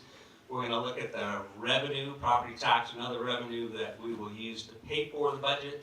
And then we're going to look towards the future a little bit. We're going to talk about some of the deferred maintenance and infrastructure improvements that the select board feels we need to make in the future and how we might pay for them. So with that, I'm going to dig in with a start on goals and priorities. These haven't changed much over the last couple of years. They stay the same, but I would remind you there is tension between every one of these. We want to first and foremost make the budget affordable, keep our property taxes affordable. That came up during Candace and Dara's report on how do we attract new residents and particularly younger residents, not only to Vermont but to the town of Waitsfield.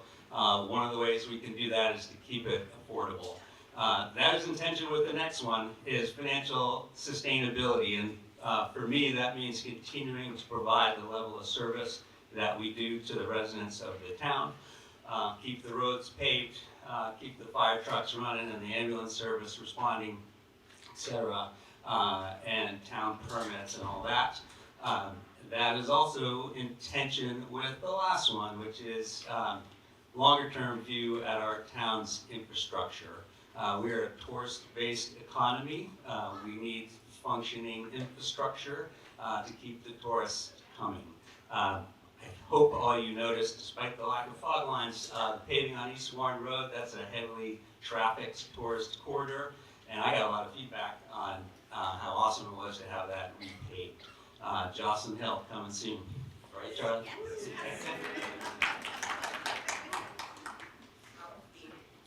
So this will be, unfortunately, probably the longest presentation of the day. If you have to leave, stay for this slide. You'll get the big picture scenario here. Total budget, $2.9 million. It's the total expense budget. That's what the select board is recommending that we spend to provide those services to you, the town residents. That is up about $100,000 or $77,000, 2.8%, in line with inflation last year, which ran over 3%. We plan to pay for that with primarily with property taxes. That hasn't changed. $2.4 million in property taxes, and the other 500 of other revenue. Those are permit fees, interest on our reserve funds, grants and reimbursements from the state, some from Facein for our fire department, etc. When we put those numbers together and we have to raise $2.4 million of taxes and we spread that across the grand list, the value of all the properties in town, we get to a tax rate of just under 60 cents. per $100 of assessed value of your property. That is, again, a 2.8% increase over last year. That's in line with inflation. Last year, the tax rate actually went down a little bit. This year, we weren't able to pull that off, and we'll see why in a second.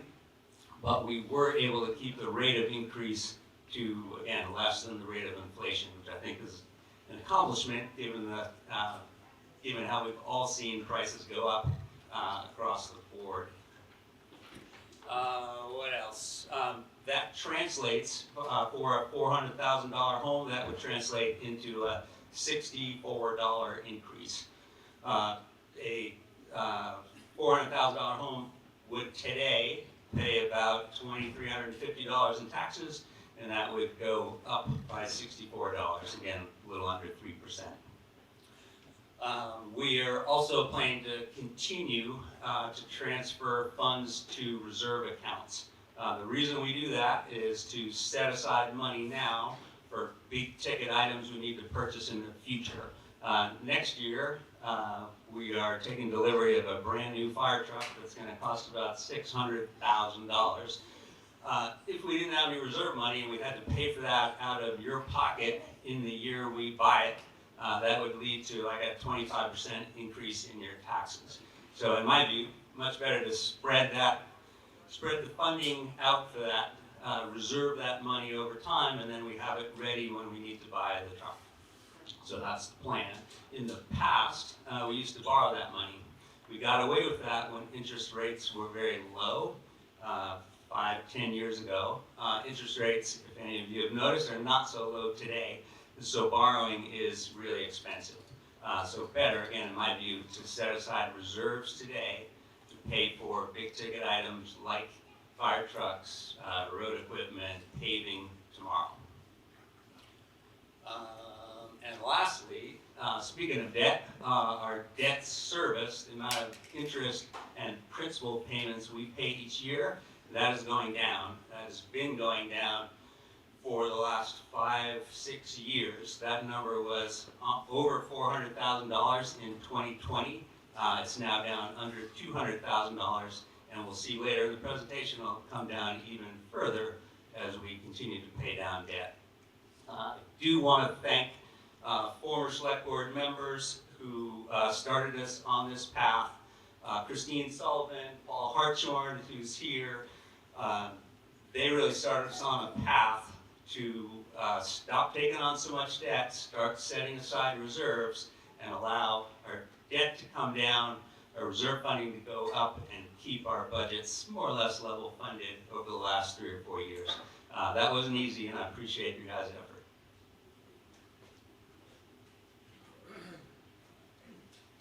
So budget trends, if you look to my last point, if you look at the left side of this bar chart, you see some big increases.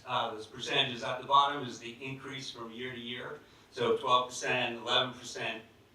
That was when we were making the transition from debt to reserves. So we're still paying a lot of interest on our debt, but we're starting to add reserves. 2 of them together led to some big increases. There was also a bunch of COVID-related inflation during that period. Since then, if you look at the period from 24 through 27, that line is pretty flat, not a lot of increase. I think the average increase is in the 3% range. That's a function of us paying down the debt, still adding reserves, and keeping a really tight lid on all the other expenses of the town. So not easy, but I think is a really strong accomplishment that is reflected in stabilization in your property tax rates. So big picture, where did your money go? We'll talk about the actual dollars on the next slide, but right now just a visual of where's the money go. That $2.9 million, how do we spend it and where do we spend it? So big slices on the right side. Town operations, that is basically everything that happens in the town office. So all the salaries of the team, the town administrator, zoning, town clerk, etc. That whole team, plus boy, it's on the next slide, everything that happens in the town office. The next chunk down below, almost a quarter of our budget for the road department, that is contributions to reserve accounts. That is all the maintenance and repair and fuel for the equipment, for plowing, for mowing, et cetera, and the salaries of that team. Fire and public safety speaks for itself. Dues and appropriations, that is mainly the local organizations that contribute services to us in the town of Waitsfield. So that would be the planning district, the rec district, the library, et cetera, all lumped into those dues and appropriations. Contributions to reserves, we just talked about, that's about 20% of our budget. And the smallest slice, thankfully, at the top, debt service down to 6% of our budget. Same information, but lots of little numbers translating those percentages, those slices of the pie into the actual budget of $2.9 million in that center column, the 2027 budget proposed.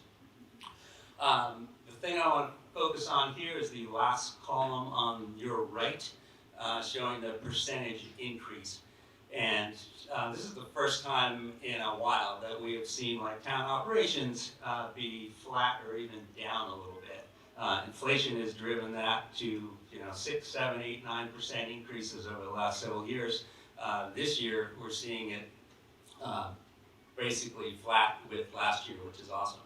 Same thing with the road department. We had seen the cost of materials and fuel and tires for the trucks and all going up at a much higher rate of inflation. This year, we're seeing that start to level off at 2.5%. Same thing with the fire department. Dues and appropriations is up, the biggest increase. We're going to see that on what's driving that on the next slide. And contributions to reserves, we are increasing that for the emerald ash borer primarily, and we'll talk about that in a second. Debt service is basically flat. Next year, in 2028, we'll see a significant drop in that debt service number as we retire a couple of loans this year. Boom. So new and notable expense items. This is meant to show like what's of that $77,000 increase. Where's that coming from? And at the top, about half of it is coming from new line items that we didn't budget for in the past. One of them, cybersecurity. You guys may have read in the town report or in the Valley Reporter. We were a victim of cyber crime last year at the town office to the tune of about $80,000. Yikes. We were very fortunate to get all but $1,000 of that money back. The $1,000 with our deductible. We got some of that back from the bank. We got some of that back from our insurance company, less $1,000 deductible. But once bitten, twice shy, learn our lesson. We need to invest more in protecting the town's assets. And we have since engaged a cybersecurity firm to upgrade our firewalls and all that stuff to protect ourselves from future cyber crime. That's not cheap, 15 grand. The other one, MRVAS, that stands for the Mad River Valley Ambulance Service. They're a longtime dispatch provider, discontinued their service offering, and we had to go find a new one. We had to find a new one in a hurry, and that new one is expensive. $24,000 is our share of that dispatch service that's shared with the other valley towns that also receive service from the ambulance. So that right there, those two line items are more than half of the increase in our budget. The rest, most of the rest of the increase is down below. A couple things I would note there, wages and benefits are actually down. That's the first time we've seen that in a long time. Wages, the wage portion of that was up in line with inflation, but we were able to dramatically reduce our health insurance benefits cost. And the sum of those two was down a little bit from last year. Again, that's, in this day and age, that's an accomplishment. Other expenses, again, all kind of up in line with inflation, not significant. The last item, reserves for Emerald Ash Borer. I think you heard earlier from Kurt Lindbergh, Conservation Commission, that the Emerald Ash Borer has confirmed to have arrived, unfortunately, in the valley or in Waitsfield. We have increased some reserve accounts knowing that we're going to need to take down some trees, sadly, and we're going to need to replace those trees. So we have increased the reserves in our for our invasive species management and for street tree planting in anticipation of having to spend some money on the Emerald Ash Borer.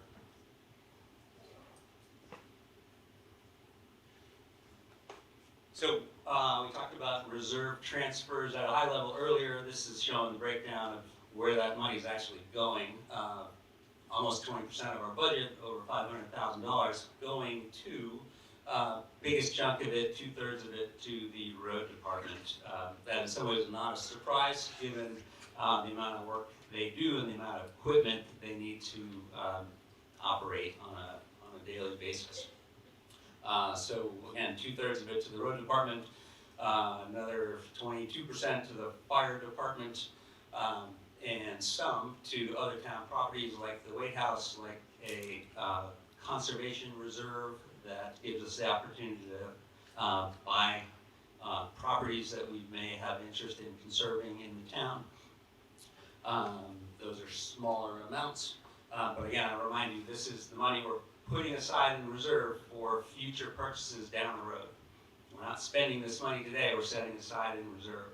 We're going to look at the money we're spending on the next slide. So this again is money we're taking out of those reserve funds, money we set aside in years past. Now we're taking it out, we're anticipating taking it out this year in fiscal year 27 to spend on a long list of items. The total we're planning to take out is over $900,000. That's a lot of money. You can see the biggest chunks going to the fire department and the road department. For the road department, the box on the top, on the right side of the slide is showing Jocelyn Hill paving in the plan for next year. Common road culvert, lots of other small culverts to be replaced. We crush gravel at our town gravel pit every 3 years or so. We will be doing that this year, building a new shed for the mower. The mower also doubles as a sidewalk plower. I don't know if you all have noticed, but our sidewalks have never been better. Appreciate that, Charlie and team. And for the fire department, the biggest chunk of that, over $350,000, is for a new fire truck. Engine number 5, a new pump truck. We don't buy those very often. When we do, they cost a lot of money. And again, better to set that money, in my view, set that money aside in reserve over years rather than having to eat that whole cost in a single year, which would push our budget up, 20% if we had to pay for that whole thing. That money, or that cost of that truck, is shared with the town of Fayston. We have a Waitsfield Fayston Fire Department. We pay 60% of those expenses for operating and capital equipment like this. They pay 40%. So it's essentially $350,000 is our 60% share of that new fire truck. And down at the bottom, you're going to see if we put 500,000, if we put 500,000 in, but we take 900,000 out, we're going to shrink our reserve. And the reserve started the year about $2 million. We expect at the end of 27 it'll be down to about 1.6 million. Still a lot of money, but obviously we can't sustain that forever, taking more out than we put in on an annual basis. The good news is we've seen really high capital equipment purchases over the last couple of years. New equipment for the road department, paving East Warren Road, the new fire truck, etc. We don't see as much of that in the next 5 years. Still some, like Jocelyn Hill paving next year, but not to the same extent, not $900,000, more like $400,000 average.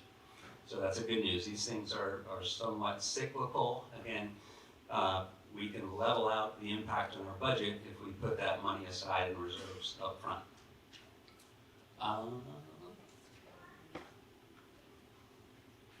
Getting near the end, trust me, trust me. Debt service, we talked about that earlier, that we've been reducing the amount of borrowing and therefore reducing the amount of interest and principal we have to pay back on those loans. Our loan balance, this is showing just the amount of those payments each year, falling again from 5-6 years ago, over $400,000 to about $180,000 today, and then falling even further in fiscal year 2028, when we retire the loan on the grader and one other loan, we're down to $100,000. That's significant because that's leaving us more borrowing capacity for the future. And one thing we're going to talk about in a second is our infrastructure needs. You've probably read about this in the paper, or maybe you came to the infrastructure summit, but we have some aging buildings that need to be replaced, and we have a need for some new infrastructure like wastewater that we heard from Candace that will facilitate housing development in our downtown areas. The less debt we have now, the more capacity and borrowing room we have for those future expenses.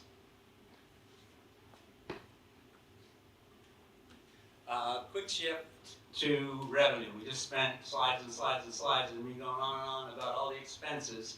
Now we're going to shift to the revenue. So the select board is recommending that we spend $2.9 million on all the stuff we just talked about. Now we're looking at how do we pay for that. And this, consistent with prior years, we're going to pay for most of those expenses with property taxes, over 80%. The other 17% comes from, consistent with prior years as well, state and local grants. We get some road grants. We get interest payments on all those reserves. We get some money for fire and safety down at the bottom from Facein.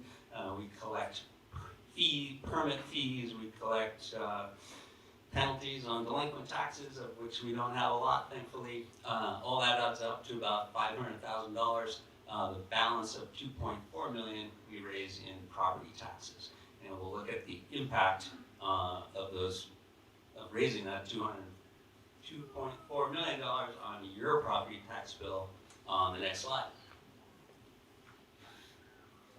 So this is kind of where the rubber meets the road. Same numbers, $2.9 million proposed expense budget. We get $500,000 in fees and grants and other stuff, and that leaves us with $2.4 million to be raised by property taxes. We take that $2.4 million and we divide it by the value of all the property in town. There's 1,100 and change properties in town, residential, commercial, etc. The grand value of that is just under $400 million. For some reason, we divide that by 100 and divide our property taxes by that grand list and get to roughly 60 cents. We add a little bit, that line that says local agreement rate. That is essentially the couple properties in town, like the ambulance service, like Couples Field, that we offer relief from property taxes to those nonprofits. The rest of us have to pay for that. So that local agreement rate is the contribution that the rest of us make to make sure the ambulance service, for example, sticks around. Add all that up and you get to that yellow line there of essentially 60 cents, rounded to 60 cents per $100 of value in your home or your business, and we'll see what that looks like for individual property taxes on the next slide. First at the top is just kind of the history, and you can see that after some significant increases 5 years ago when we were dealing with COVID inflation, the rate has really leveled off over the last 4 years, and that's, I think, timely given all the pressure we're all under from a budgetary financial standpoint to see that leveling off in 24, 25, 26, and now proposed for 27. That is tremendous. the impact on residential properties down at the bottom. We have a range of assessed values from 200 to 400,000. Pick the one in the middle, 300,000. Your taxes would go from $1,750 to $1,800, about a $50 increase. That's not nothing. It's a little more than the increase last year, but it's, in my humble view, manageable in that it's in line with other inflation in our economy.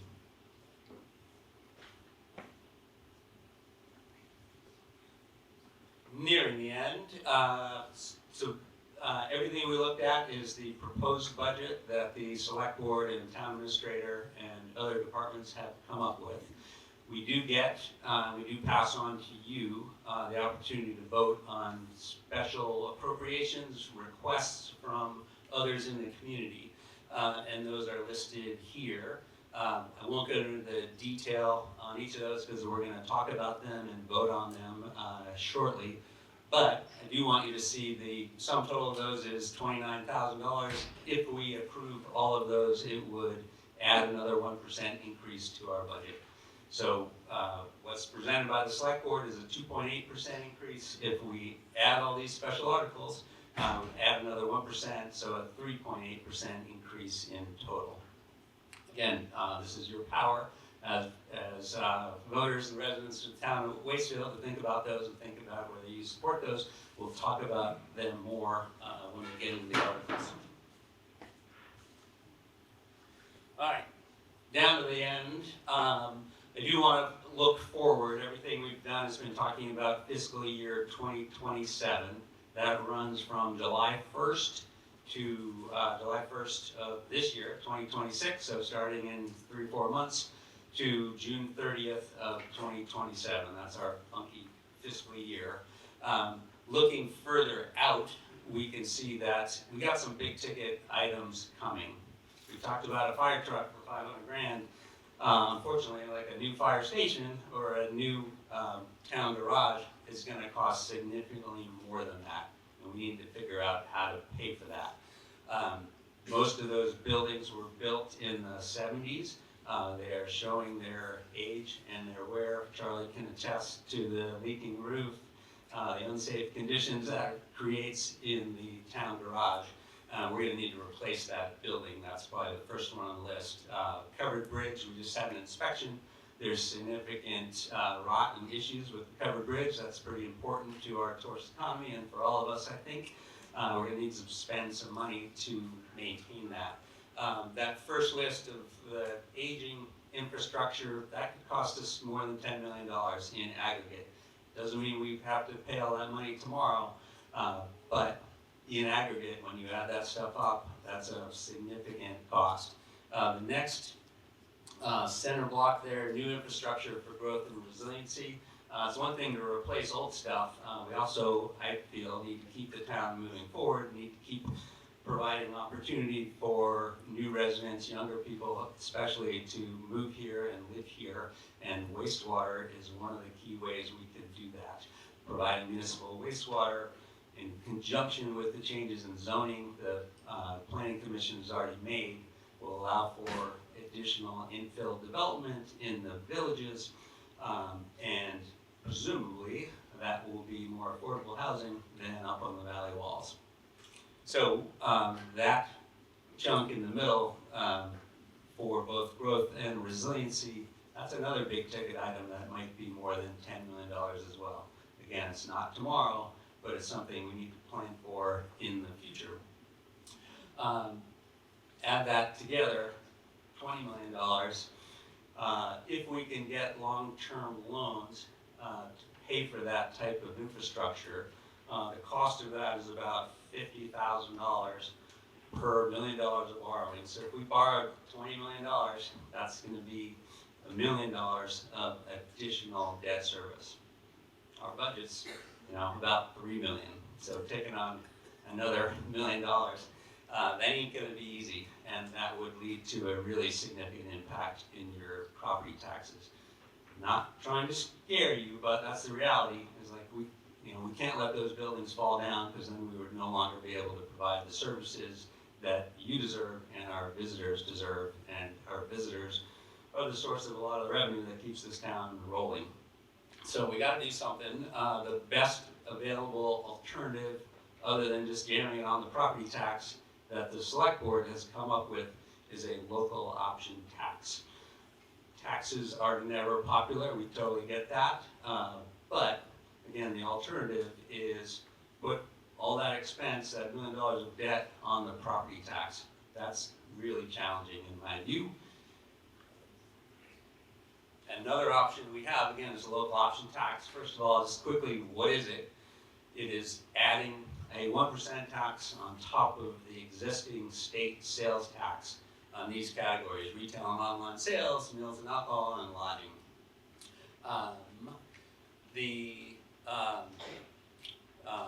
Everyday essentials, kind of basic needs, are excluded. So groceries, gas at the gas station, et cetera, are excluded. That makes this tax more progressive than most. People that spend more eating out are going to pay more of this tax. People that are on a fixed income and may not be eating out a lot or shopping on Amazon are going to pay less of that tax. We do have an estimate of how much that tax would be per person. On the next slide, the one thing I want to start with, Candace mentioned this earlier, 38 other towns already have adopted a local option tax, some 20 years ago. Another 20 towns have it on the ballot this year, just like we do. That's way more than half the residents of the state of Vermont are already paying local option tax, including all of our neighboring commercial centers. Williston, Essex Junction, Burlington, Montpelier, Waterbury, soon to be Bristol, pretty much everywhere else we might shop within an hour radius of here is already paying a local option tax, or will be after town meeting. So we have a lot of company in going down this road. The reason is every other town is facing the same pressures we are. There's less federal and state grant money available to pay for that kind of infrastructure. And we could raise $600,000 annually through a local option tax with our visitors, both tourists that come from afar and our neighbors in Facein, Warren, Moortown, et cetera, that use our infrastructure every day. We can share the cost with them. For every $1 we would pay in tax, they would match that with $4. That's an opportunity from the select board's view that's hard to pass up. The added cost down towards the bottom, what would that 1% added tax actually translate into? You can see there, go to the hardware store and buy $50 worth of stuff, you're going to pay 50 cents. You go buy a beer and an appetizer, you're going to pay 20 cents, etc. It's not big money in on each individual transaction. It does add up over the course of the year. We think for local residents, the average would be $86 over the course of the year per resident.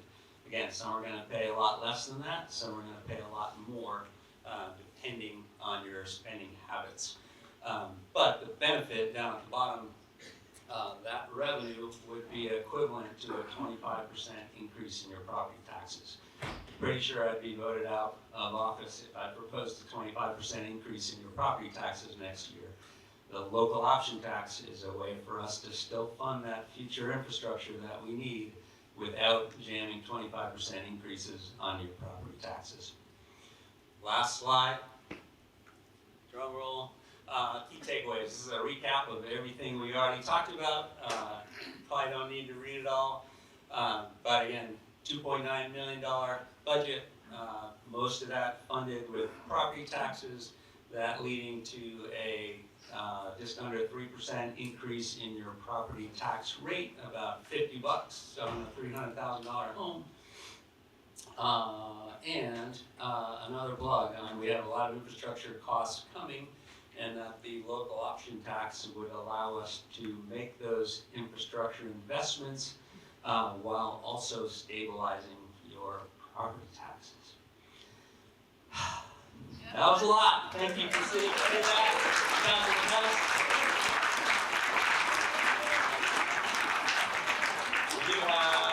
the opportunity for questions, and I appreciate your waiting to the end, but if there are questions, have at it.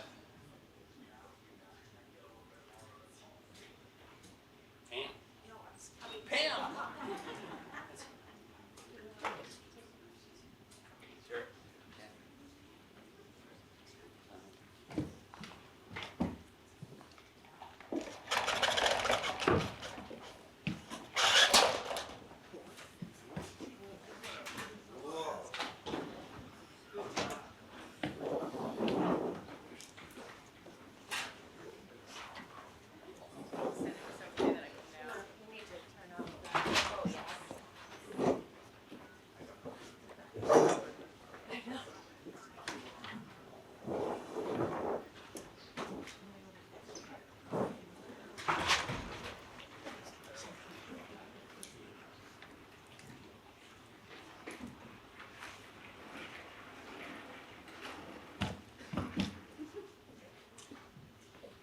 Thank you, and thank you for that presentation. It was very helpful.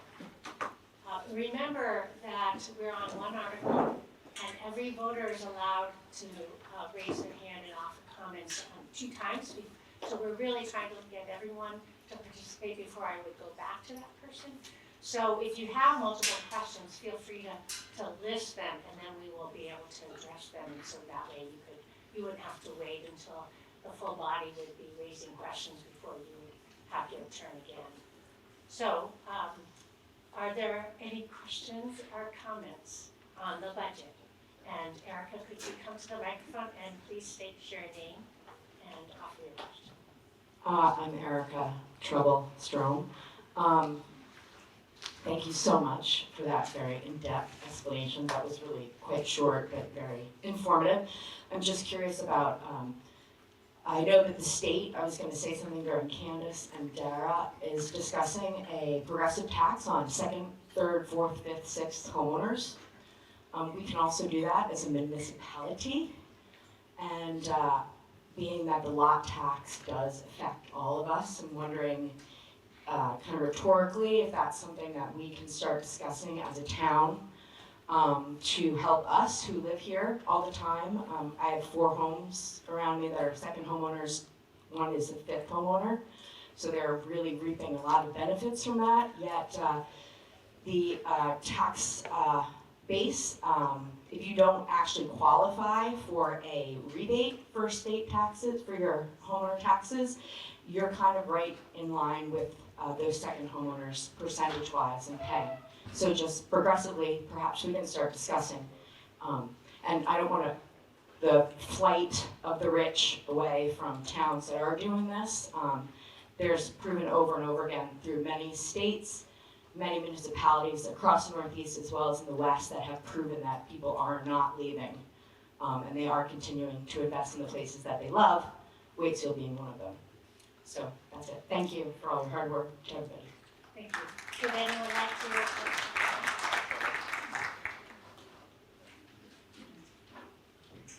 Thank you for that. As far as I know, well, Vermont is a Dillon rule state, which means that municipalities can only do and take actions that the legislature has authorized by statute. So that's that's kind of the limitations that we're operating under. We can lobby for things along with other towns.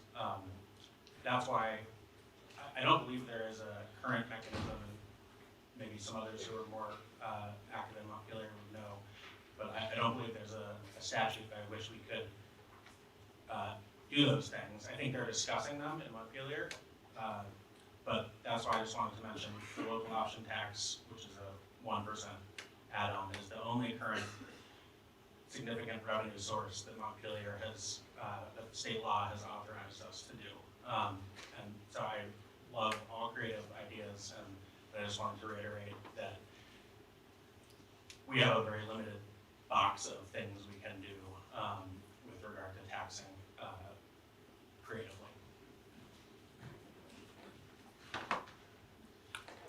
Any other comments and questions pertaining to Article 4? Yes? Would you please come to the microphone?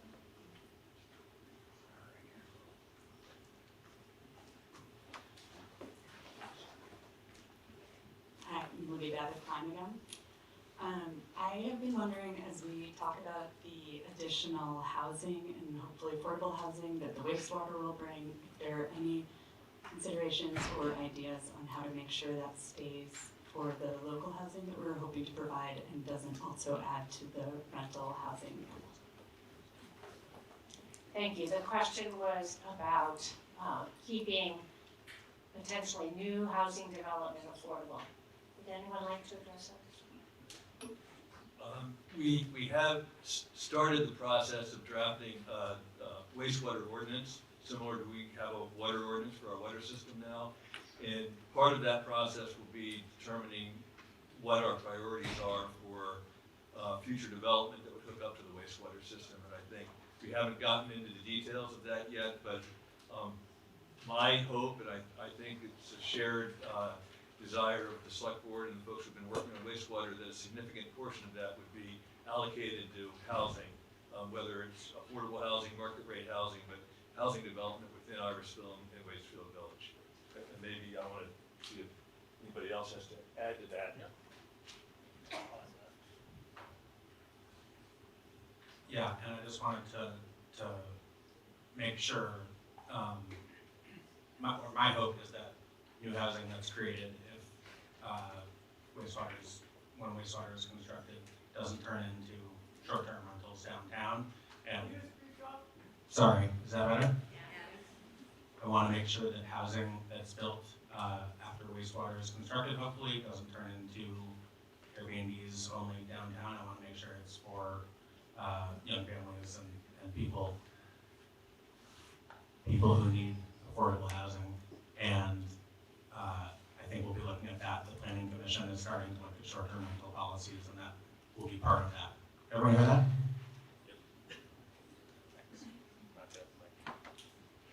Any other comments or questions to Article 4?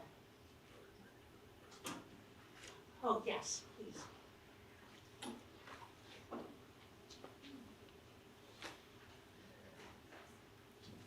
I just want to compliment the select board on reducing the cost of town meeting while still being able to provide us with coffee and delicious pastries.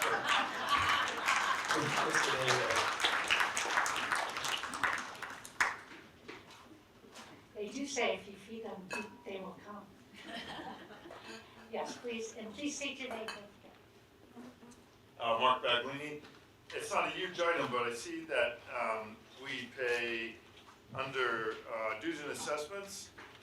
We're paying $38,000 of Washington County tax, and it's up 10% year to year. I wonder what that's for, and do we get benefit from that? Mark, could you point to the page number and the line number for folks to be able to? On page 31, line 188. Thank you. Is there a select board member who would like to respond to that? Yeah, 191. The line item is line 191, I believe. That's the cost of our court system. Right, yeah, 191, I'm sorry. Sorry, that's the cost of our court system, and it's not a figure that we have much discretion or power to influence. It's given to us by the court system, and we pay. Any other questions or comments pertaining to Article 4?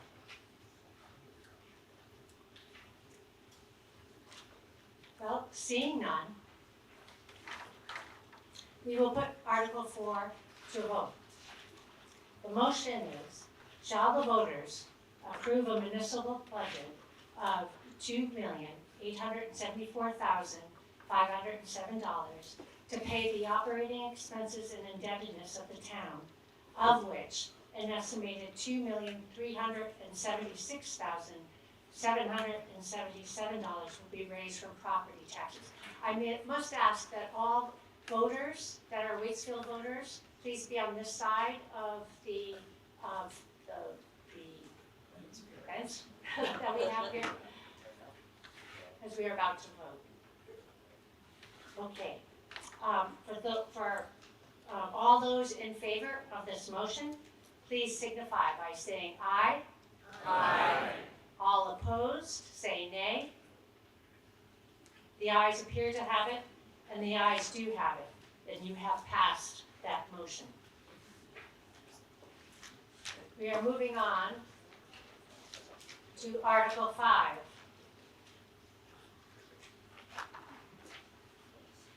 Pertaining to the property tax payment schedule.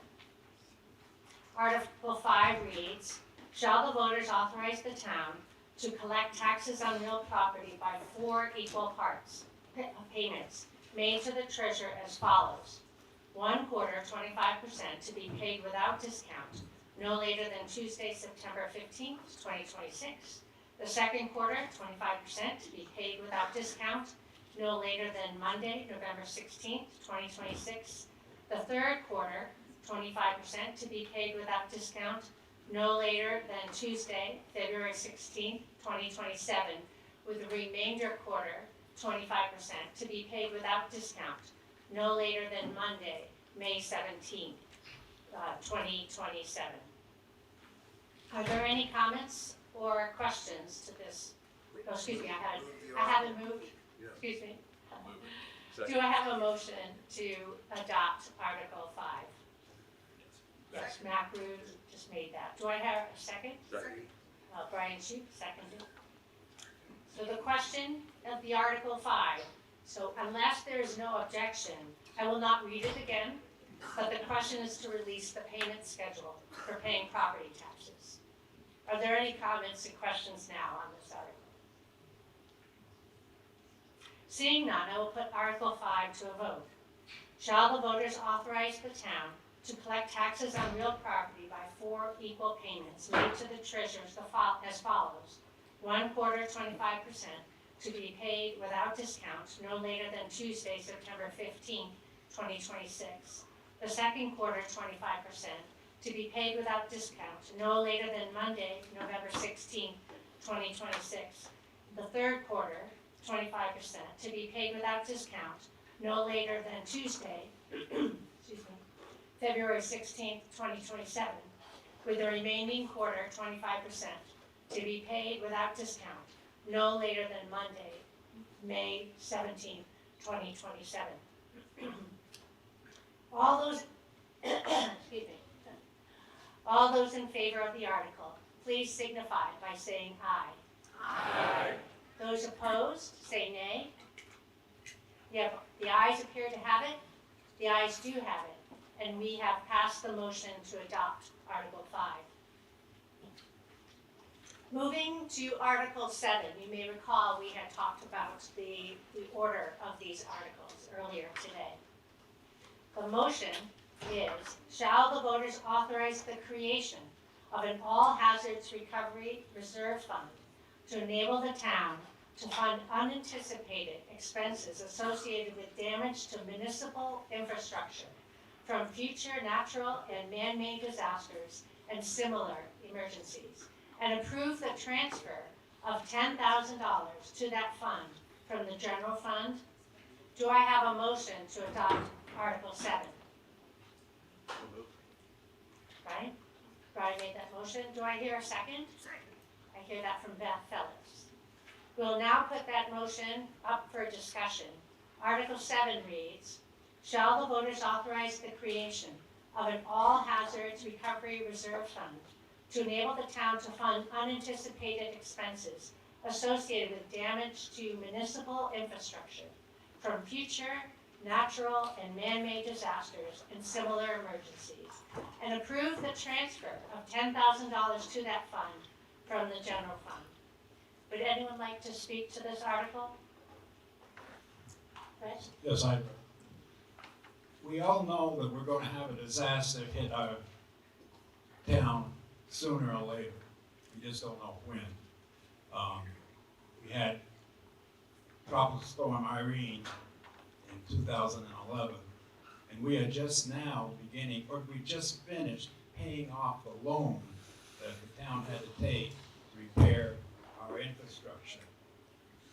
Typically, in a situation like Irene, when we have a federally declared disaster, the state and federal governments will pay about 80%. and leaves the town with 20%. It varies a little bit, but that's roughly the number. Looking at the funds that we are no longer receiving or can anticipate we're going to be receiving from the federal government, that 20% could easily grow in quite a bit. So the select board is asking you to approve this reserve fund so that when that disaster hits, we know not when, we will have some money saved and ready to fix our infrastructure without adversely affecting our property tax bill for that year. So I would, and it's called an all-hazard reserve fund, recovery reserve fund. All hazards is an emergency management term.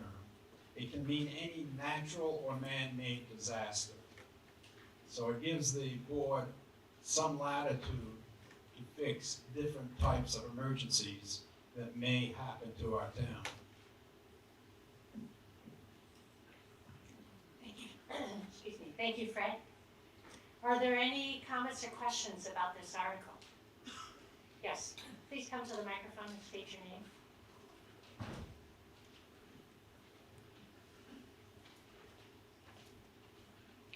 Carl Uberbacher, and I'm over on Deer Run Lane.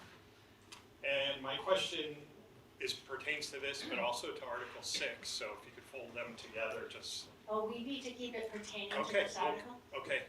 In this, would private roads be open to emergency funding from the town? The question is, should this article pass and the reserve funds would be available, would they apply or and would they be used for private roads? No, they wouldn't.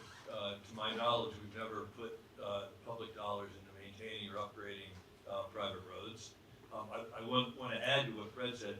In addition to Irene, we've had 2 flood events within the last 4 years. It's become the new reality.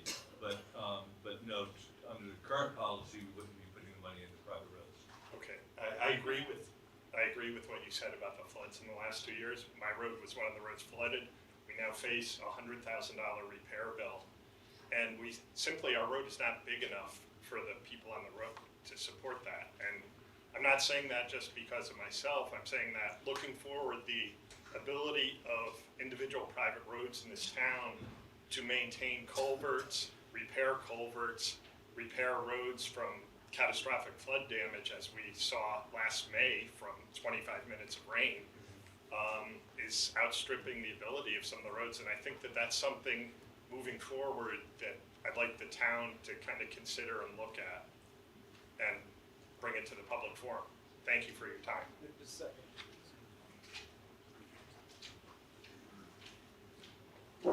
FEMA does have individual assistance, and if it is a state declared emergency, you can apply through FEMA for individual assistance, which is different from public assistance is what we're talking about right now. Understood. So if something does like that, FEMA also. Please come to the microphone to continue this discussion. Thank you. Understood. I'm operating with the assumption that FEMA is being dismantled and currently rejecting all asks for aid from Vermont, as we saw about a month ago.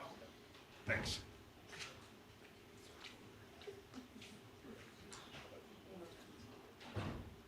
Well, I think the point about FEMA and the uncertainty that they're going to continue to provide any support is the reason that we felt it was appropriate to put this item on the warning. Thank you. Beth, would you come to the microphone for your comment or question? Thank you.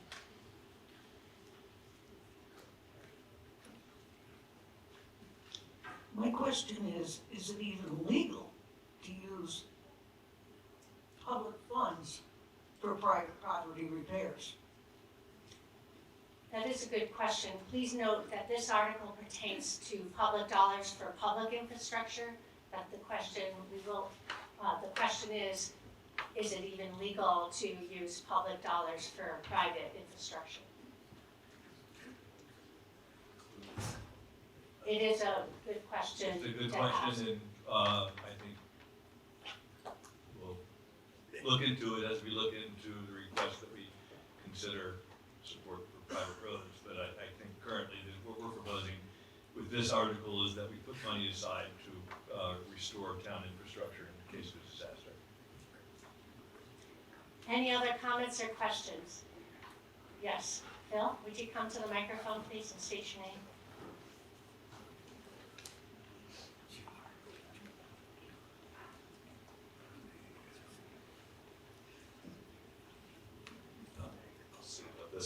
Good morning, Phil Huffman, 560 Burke Road in Waitsfield. I appreciate the select board's forethought in establishing this reserve fund for something that we know we've needed in the past and we're going to need again in the future. And I'm struck by the kind of infrastructure needs that we may have, repairs, replacement, that sort of thing, following future disasters are high-ticket, costly items. And I think it's great to get it started with $10,000 as an initial sort of down payment. I'm just wondering, and forgive me if I missed this in any of the budget information, but is there a projection for future contributions to this reserve to kind of build it towards the magnitude that we would need to be able to take care of some of our own needs, knowing with the uncertainties with FEMA funding and things like that? Thanks. The question is, recognizing that the $10,000 may not be enough to address the needs should an emergency of this magnitude occur. Would anyone like to address that question? Sure. We definitely need a lot more than $10,000. In fact, a couple $100,000 would probably be more in line with what we would need. If we pass the lot tax, we've already, in an upcoming article, we're going to ask you to take 15% of what we anticipate to receive from the lot tax and put it in the all-hazard recovery fund. And if the math is correct here, we take 15% of $600,000 that we anticipate to receive. That would be $90,000 that we would be able to put into the fund in 1 year. And after a couple of years, we would be built up to a balance that would really help when the event happened. Thank you. And please note that this particular article, Article 7, is about the establishment of this reserve fund. Are there any comments or questions pertaining to this article?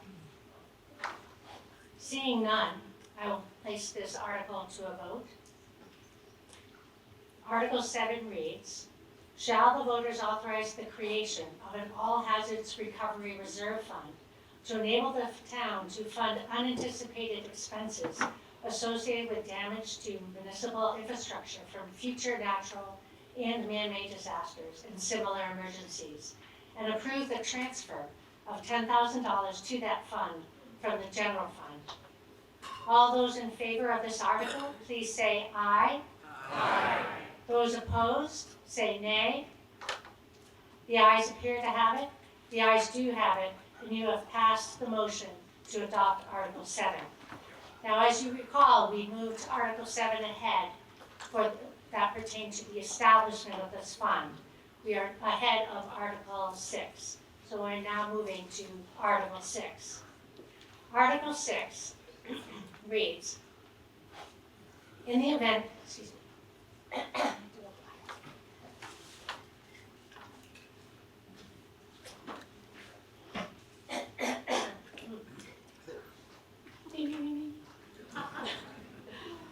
Article 6 reads, in the event the voters approve Article 1, that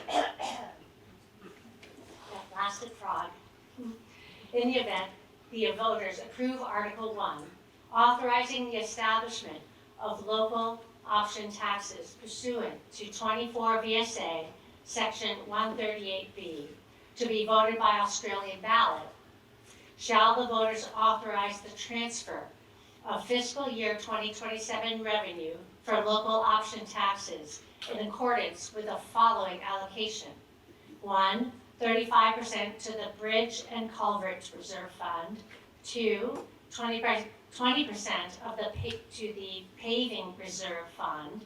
3, 15% to the all hazards recovery reserve fund.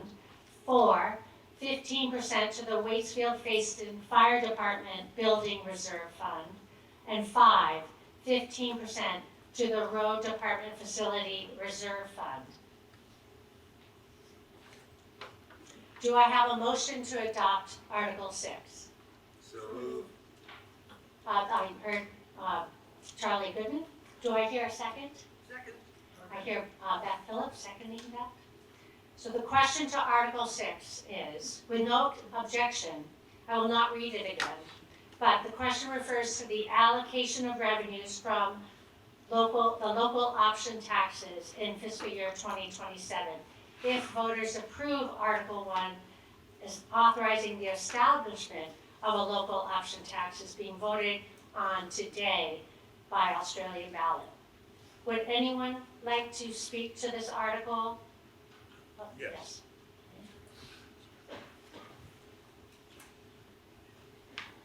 So as everyone knows, as Kerry just said, we are voting on the adoption of a local option tax by Australian ballot. I want to correct one thing that Fred said. If that goes into effect, it'll take effect 90 days after the vote takes, so we will not start collecting the tax until July, at the end of the first quarter. So the projected revenue for the first year would be $450,000, not the $600,000 that would be anticipated in the future, because we would only be collecting the taxes on 3/4 of the year. So that results in an estimated allocation of about $67,500, being 15% of that, $450,000, up to $157,500 for the Bridge and Culvert Reserve Fund, that being 35% of $450,000. What we wanted to do is put this in the budget in a way that lets folks know what the intended purpose of the money is. In the future, if that ballot item is approved, you'll see these numbers in our budget. We'll be projecting revenue as a revenue source, and then our various capital reserve allocations and debt service would be included in our annual budget in the future. That's how we anticipate moving forward with this. Are there any questions or comments pertaining to Article 6? Seeing none. Oh, yes. Yes, Brian, could you please come to the microphone and state your name?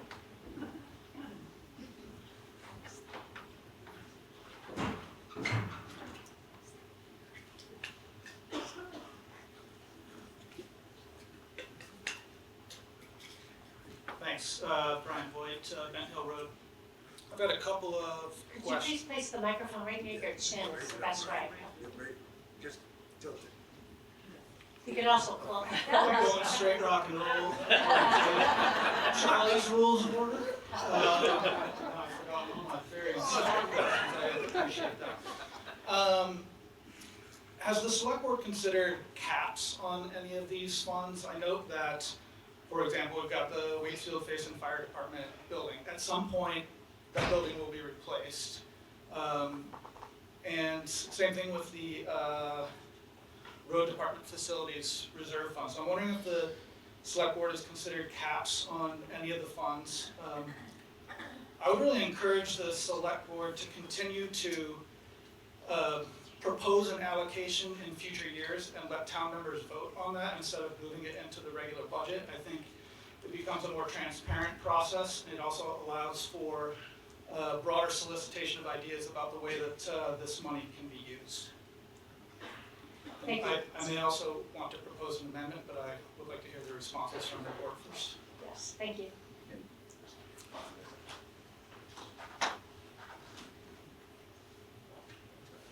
Thanks. Thanks, Ryan. It's a really good point. We do, in the budgeting process, look out in detail in 5 years and even further in some of the budget categories, like fire truck that's going to cost us $1 million. We're looking out 20 years in anticipation of that. We do publish that entire capital improvement budget in the town report. It's on page 39, where you can see like, what we spent last year in 26, what we're anticipating to both put into reserves and take out of reserves in 27 all the way up through 2031. So we do have 5 years of data looking out. I think that's responsive to your question. Like we want more visibility as to what's coming up, and there is 5 years of forward-looking projection in there. Thank you, and I would also,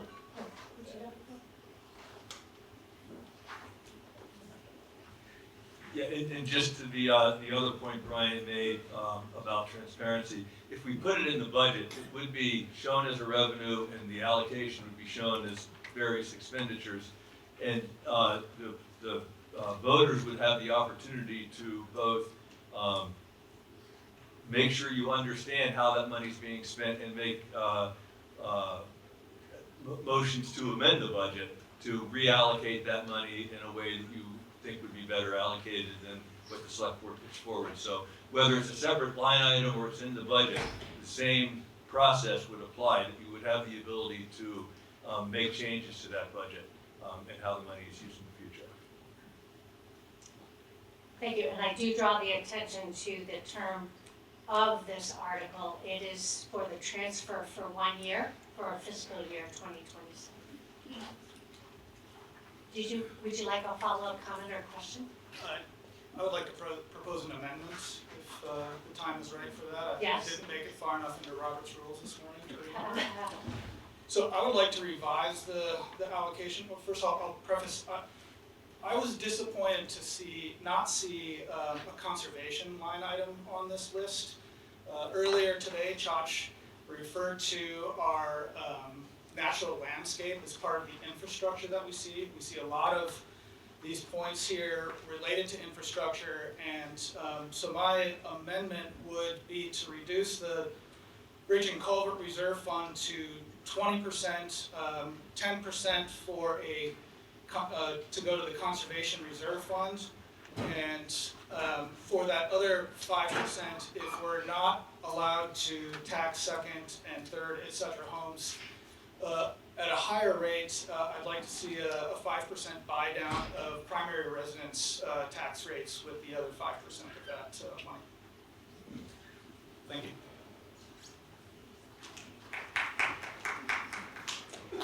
Okay, let me see if I can get this right. As I understand, the motion in front of us today is to amend the allocation listed here to reduce the Bridge and Culvert Reserve Fund down from 35% to 20%, leaving the remaining allocations the same, and establishing a new line item, the Conservation Reserve Fund, which would then transfer the 10% to that fund. The remaining 5%, I believe, would change dramatically. It's not germane to this article. It would change dramatically the intent of this article.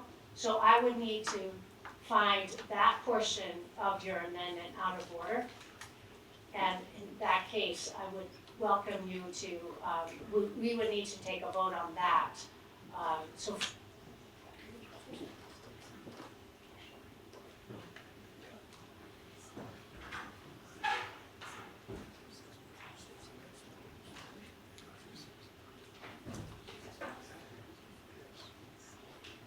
my first step here is to accept the motion.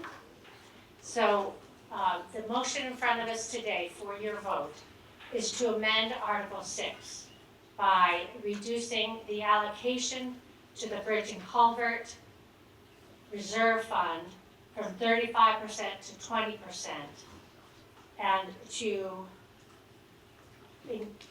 add a 10% allocation to the Conservation Reserve Fund, and retain 5% to support a buy down of residents' property taxes. Was that? Primary residence for people filing a homestead declaration. okay, for primary residents who file a homestead declaration, to use the remaining 5% for that purpose. Ken? Yeah, maybe a point of order, or, when I look at the Article 1, shall the voters approve the town of Waitsfield assessing a 1% local option tax on sales, rooms, and meals and alcoholic beverages pursuant to 24 VSA 138, subsection B, for the purpose of funding capital investments, capital reserves, and debt service to finance municipal infrastructure and capital projects. We very deliberately structured that article to limit it to infrastructure and capital projects. And I think that doesn't give us the ability, I think, to buy down property taxes with it because it's restricted in what its intended use is. I think the fact that we have a conservation reserve fund, I don't have the same concern about that because I think that is one of our capital funds. Having said that, I have more to say about that if we get to that point of the article. The first part is I don't think that we have the authority to do the property tax buy down. Yes, and I would need to find that, not germane and out of order, that portion of your amendment. Would you want to modify your amendment before we bring it to the floor for discussion? Sure, I'll just modify it to take 10% from the Bridge and Culvert Reserve Fund to go into the Conservation Reserve Fund. And you would reduce the bridge and culvert line item? Yes, that's correct, To to 25%. Okay, I think I can proceed here. We have amendment in front of us. That amendment is to amend Article 6's allocation to reduce the 35% to the Bridge and Culvert Reserve Fund to 25% and use the 10% to create a new revenue allocation to the Conservation Reserve Fund. I believe I have that. I will entertain a motion to accept that amendment for the floor. Do I hear a motion to move the amendment to the floor? We are just voting on the amendment. And I need a motion to accept that amendment. That was a motion, just for a second. Brian, excuse me. Brian, I believe yours was the motion, so I would entertain a second to that motion. Bobby Roode made a second to that motion. Would anyone like to respond or comment or raise questions about that motion before us? Yes. So I appreciate the intent of I've always been a supporter of the Conservation Fund. With the budget that we just approved, we allocated an additional $20,000 to be put into the reserve, the Conservation and Recreation Reserve Fund. The balance of that fund at the end of this fiscal year is going to be about $120,000. I thought we went back and forth and considered reducing the allocation this year to the Conservation Fund because we feel as though it's adequately funded for potential conservation projects that are on the horizon now. The Conservation Commission did come to the Select Board with their budget request. They said there are some potential conservation projects and requested that we continue funding it at a $20,000 a year contribution, and we agreed to do that. But I do believe that that's a healthy balance in that fund, and it's not necessary for any short-term needs that we have for conservation. So while I appreciate the intent, I'm going to vote against it. Have a comment,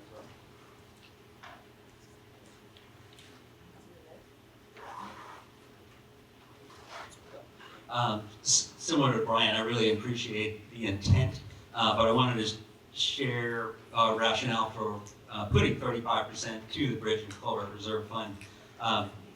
We've already talked, I think, about culverts and the risk they face from additional flooding. We haven't talked about as much about the covered bridge, but that covered bridge would be, repairs to the covered bridge would be supported by the allocation of 35% of the lot revenue to the Bridge and Culvert Reserve Fund. We just completed an inspection on the covered bridge. We know there's going to be a significant repair bill coming and the closure of the bridge while those repairs are put in place. The covered bridge to me is another form of conservation. That is a really significant and important landmark for our town and our community. So I view that as another form of conservation. It's not land conservation, but it's conservation of a really significant historic landmark for our community. And I would, again, not vote in favor of the amendment in order to keep the funding going to the covered bridge, which is a really key landmark for our community.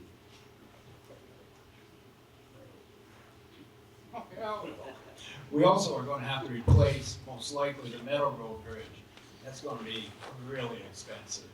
So we want to put some money away so we're ready for when that day comes and that big bill comes. We know that the Meadow Road Bridge isn't going to last much longer at all. Any other comments and questions pertaining to the amendment? Yes?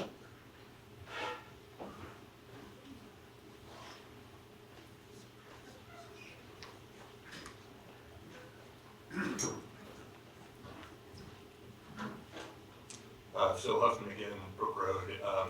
I too really appreciate the intent of the amendment, and as some of you who've been involved in town meetings in years past know, I've been a long-time advocate for getting the Conservation Reserve Fund to the greatest possible balance that we can for the kinds of projects that it's helped to support in recent years, the expansion of Scragg Mountain Town Forest, for instance, among others.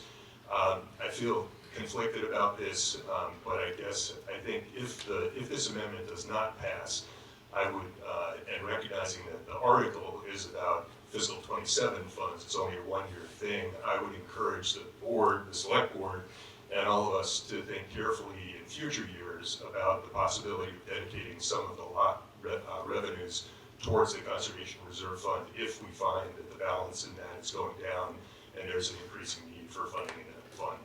Thanks. Any other comments or questions pertaining to the amendment?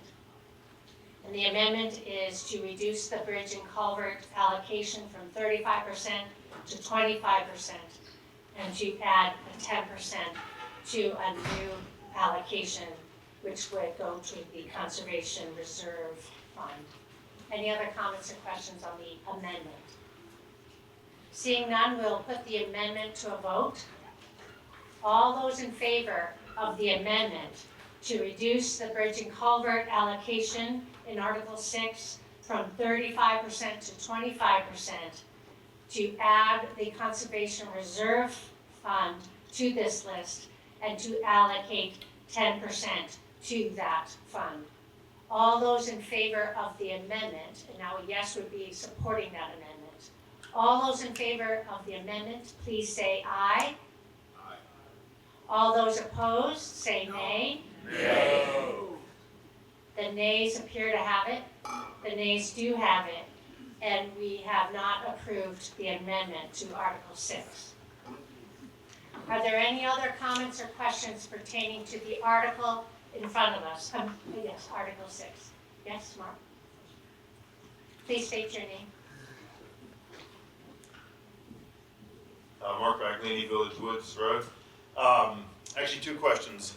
The paving allotment, paving reserve fund, I'm curious as to how much of that is used to do new paving of dirt roads versus repairs of existing paved roads. That's my first question. Should I stop there? Yes, we can answer that, and we'll take your next question. Would anyone here like to speak to that? We do have our road commissioner here. Charlie, could you come and speak to that, please? As far as paving a dirt road, well, I sure hope not in my time. The cost of maintaining asphalt is astronomical. And with the ability of this reserve that we're trying to build, so we have a small project this year, paving a bit of North Road and then down Jocelyn Hill to buy some more time on that road. Jocelyn Hill is still not going to be fixed permanently. It's a major undertaking. Tremblay Road, that would be our next project coming along down the pike, which is a fair project in itself where it needs some pretty much major base work and then start over again with our asphalt and a much thicker base for the truck traffic to handle that weight that we put on that road. So we're kind of looking at paving is paving, and that's the way it gets all to paving. If we do a culvert under the road, that comes under culverts. So this is all for maintaining our current asphalt.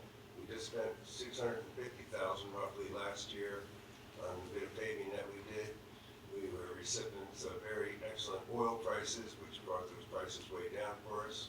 Who knows what our next round's going to be, but this project for this coming season's already locked in, so we're in good shape there. But for the future, we have plenty more paving to do, not paving our new dirt roads.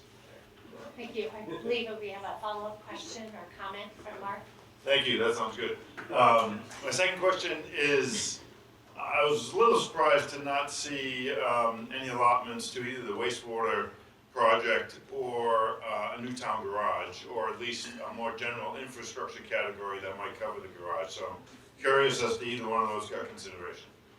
Does anyone like to speak to that?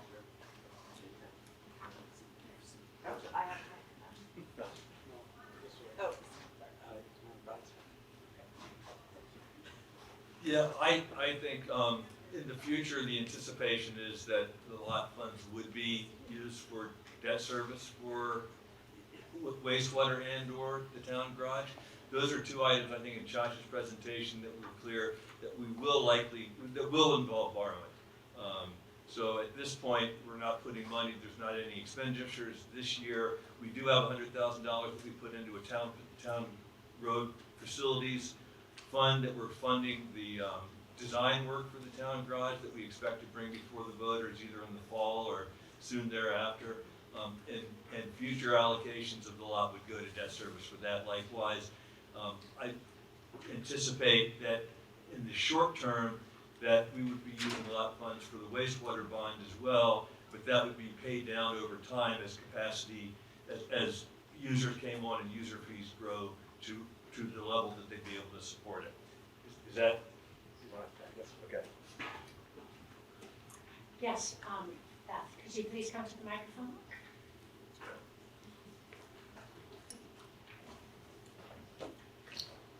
I, for one, do not want my dirt road paved. Because already people come down North Road like a bat out of hell. You pave that road and that's really gonna, I mean, I come out of my driveway and in one direction I stomp on it and pray nobody's coming up over that hill. Thank you.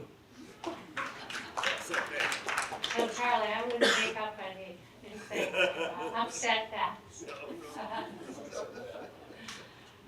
Are there any comments or questions pertaining to Article 6? You ready for the vote? Article 6 reads, in the event the voters approve Article 1, authorizing the establishment of local option taxes pursuant to 24 VSA Section 138B to be voted by Australian ballot, shall the voters authorize the transfer of fiscal year 2027 revenue from local option taxes in according to the following allocation. 1, 35% to the Bridge and Culvert Reserve Fund. 2, 20% to the Paving Reserve Fund. 3, 15% to the All Hazards Recovery Reserve Fund. 4, 15% to the Waitsfield Facein Fire Department Building Reserve Fund. And 5, 15% to the Road Department Facilities Reserve Fund. All those in favor of the article, please signify by saying aye. Aye. Those opposed, say nay. The ayes appear to have it. The ayes do have it, and you have passed the motion to adopt Article 6. Okay, we're moving to Article 8. Shall the voters authorize the select board to enter into the agricultural property tax stabilization agreements for a period of 1 year pursuant to 24 VSA Section 2741 with property owners whose tax stabilization agreements expired when the town failed to renew prior agreements in March 2025. Do I have a motion to adopt Article 8? So moved. Brian? Second. David had seconded it. Now I'll put the motion up for discussion.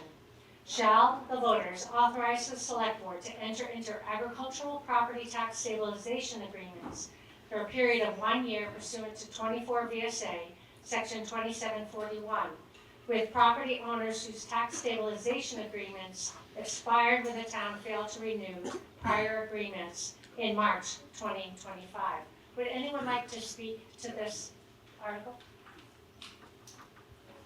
So a little bit of background on this. We have had these tax stabilization agreements for ag land that go on a 3-year cycle since the mid-'80s. It's been very limited in use. There were only 2 properties in recent years who've been enrolled in it.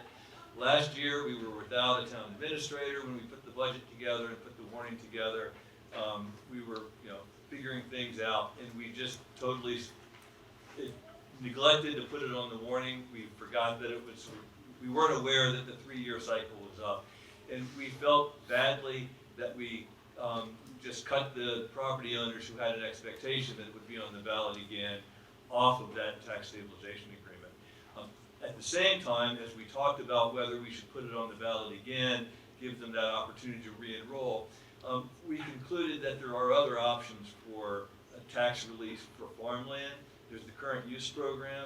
So we decided that we would, as a courtesy to the folks who got dropped off the ag stabilization program last year, do a 1-year renewal for those 2 farm properties, give them the opportunity to have that tax relief that they had been accustomed to over the past several years, and give them a chance to get on current use. So rather than putting another 3-year exemption or 3-year extension on the program, we thought we would do a 1-year extension and say that's it for the local tax stabilization program. That the current use program is equally beneficial to them and it's more beneficial to the town, and that the town gets reimbursed by the state for that rather than losing the tax revenue altogether.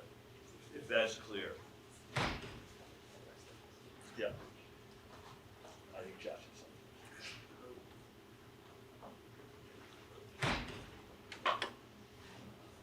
Thank you. As Brian just said, for the agricultural tax stabilization, the town does not get reimbursed by the state. So we have to come up with that money out of the rest of our pockets and our property taxes.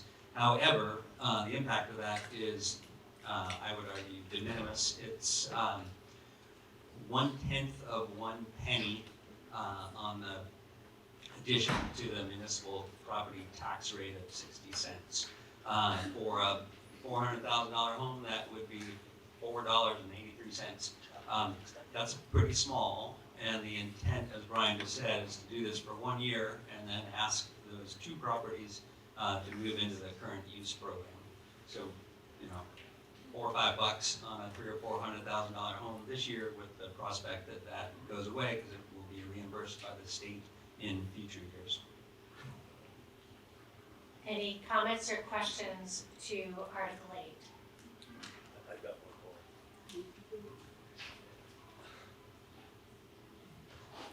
So, I don't mean to confuse things, but we did it again this year, in that we have local tax stabilization agreements on a 5-year cycle with the Couples Club and with the ambulance service. I'm not suggesting that we take any action today on that. Those agreements will also expire. They've been popular in the past, and the select board does plan to have a special town meeting, a very short special town meeting, probably in May. We will have 2 items on the agenda to extend the tax stabilization agreement for the ambulance service and for the couples club that have been in effect for several years, because we didn't realize that they were expired this year again. But we have a new process in place to keep track of.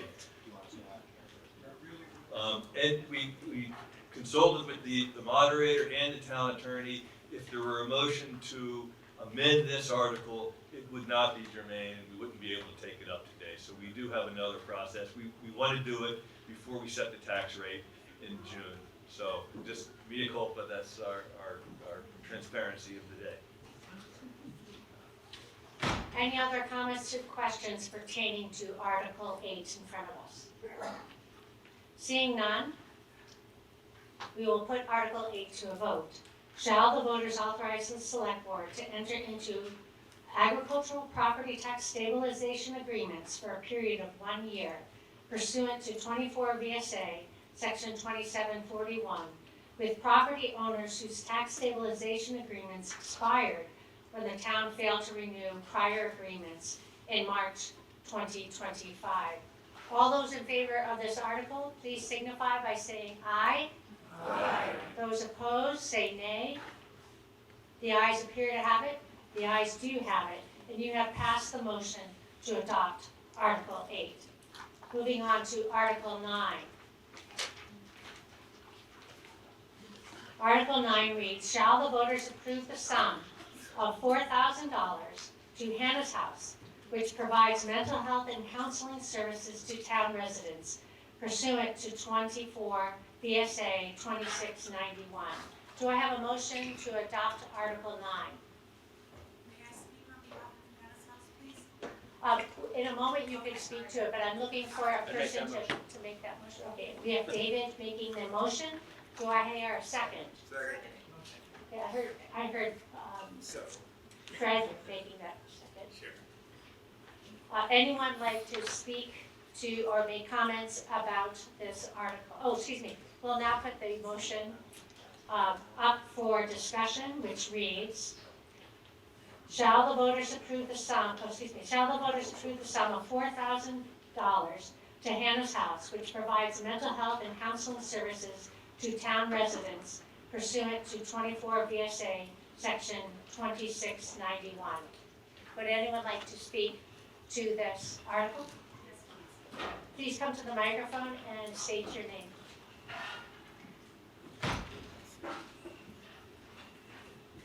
Good morning, everyone. And I presume you are a town resident? I am, yes, thank you. My name is Lisa LeBlanc. Great to see everybody here today, and I am a town of Waitsfield resident and also a proud board member of Hannah's House.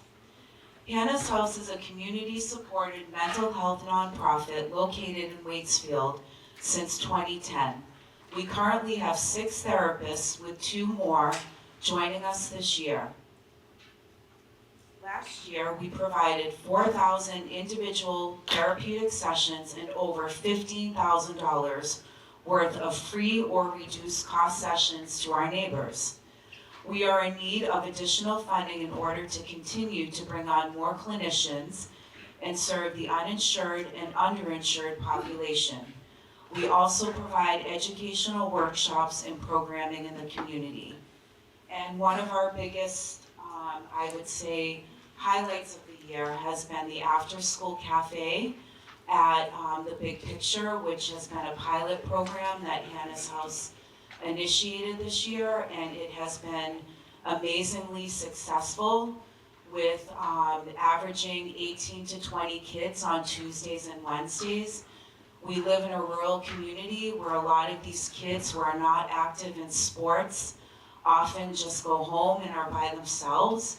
And we desperately need, for the benefit of our kids' mental health, a place where kids can connect, laugh, do homework together, and just be together.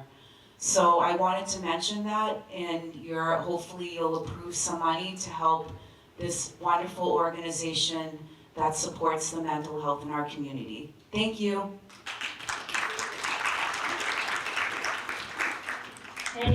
other comments or questions pertaining to this item?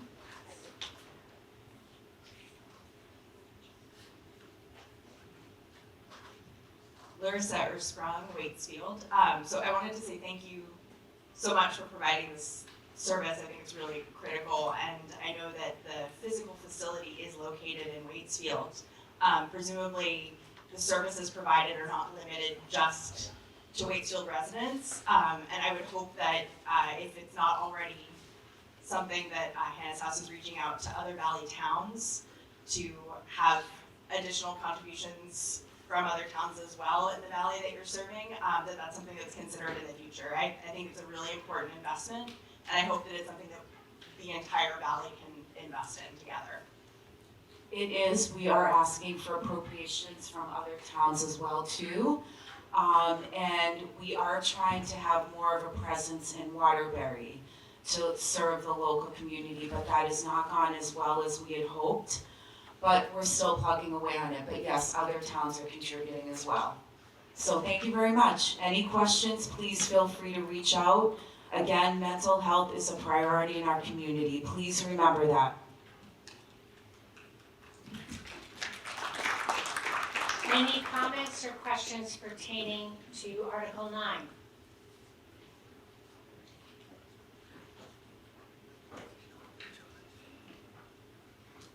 Thanks, Lisa.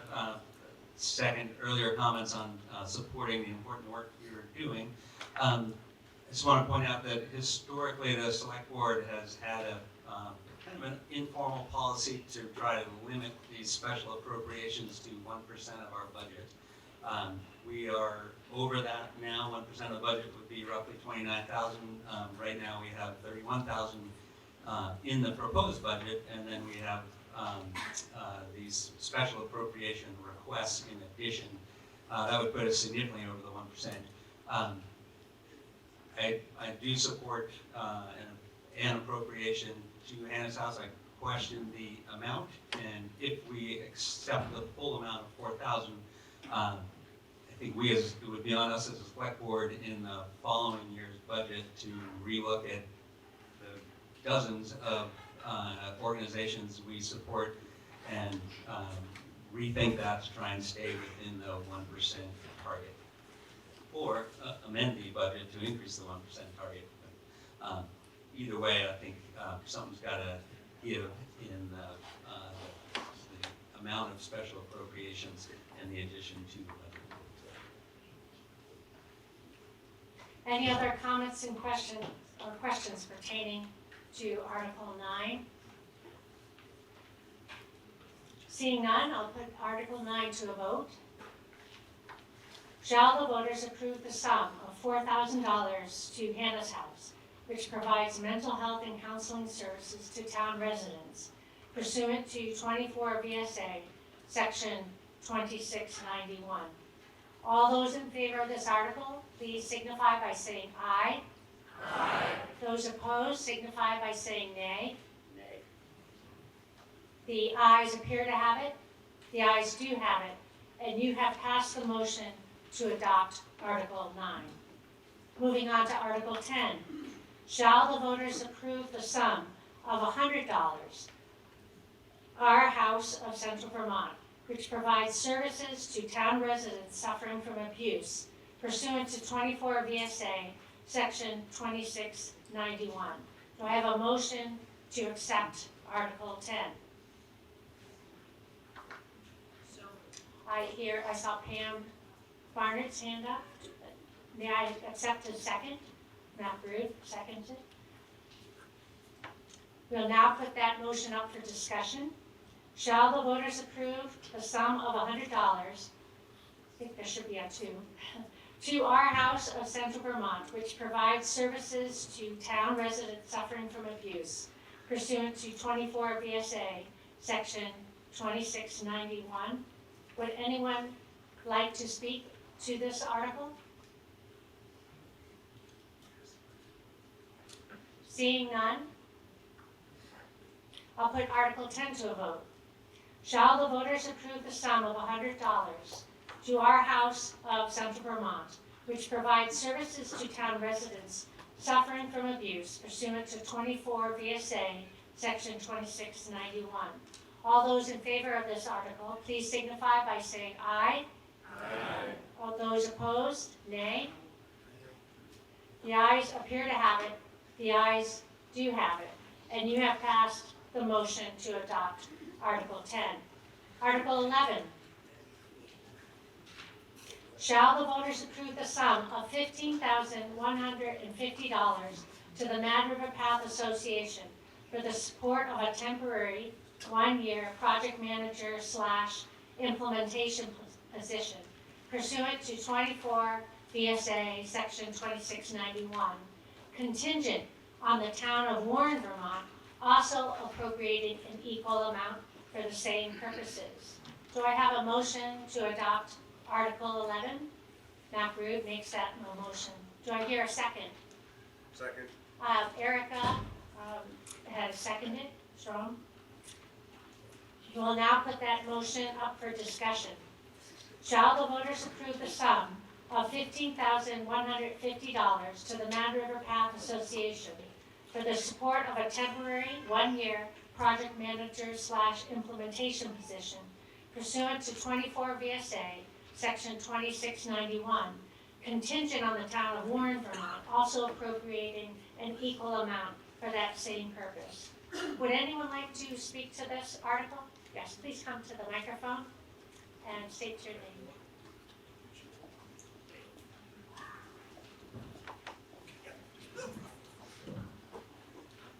Hi everyone, I'm Misha Goldfruit. I'm Executive Director of Mad River Path Association. Can you all hear me okay? I know it's been a long meeting. This is the last article. Thank you for hanging in there. I will be quick. In 2024-25, we led the scoping study for the Mad River Path Active Transportation Corridor, 19 miles going from Warren to Middlesex. The scoping study concluded that majority of the 87%, that is, the people who voted, support the path. The Agency of Transportation has approved the direction of the path and concluded that it's possible to do. Following the study, this is the study for anybody who would like to see it. Following the study, the 5-town implementation committee was formed, and the implementation committee concluded that in order for us to actually do it, we don't have capacity to do it. So this was one thing to lead the study and to ask people and to do the engineering work. And the other is a completely other task, to implement a major infrastructure project that spans 5 villages. So the first 2 phases of the project are to connect Warren and Waitsfield. Hence, what we're proposing is the position of the implementation coordinator.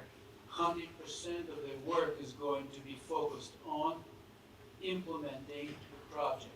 So just to make a correction, they're not going to be doing any other work of what Mad River Path does. Not the youth camps, not the Mad River Triathlon, not the maintenance of all our existing trails, etc., etc. They're going to be focused 100% of their times in pursuing federal, state, and local private grants for implementation of the project. They're going to be applying for permits. They're going to be working with landowners on landowner permissions.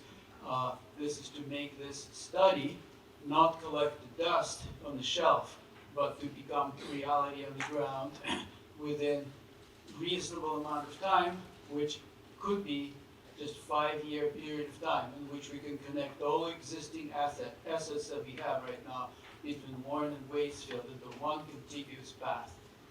So this project really, first of all, this project follows the Waitsfield Town Plan. The town plan states that this is an important project for the future of Waitsfield. Secondly, this is really investment. This is investment in the future. It goes right along with the town budget that the board spoke about. If we ought to look into the future, how do we have a sustainable? What is a sustainable economy? Currently, our economy relies disproportionately on winter recreation. This path will balance our recreation out across the 4 seasons. It will also provide safety and it will provide opportunity for the older people in our community and for the youngest people in our community to have a safe path to go to and from places. But it will provide such an important asset for our visitors and increase visitations and greatly increase the revenue coming out of the growing recreational economy. I do have numbers for you. They're the current numbers. Give me just a second.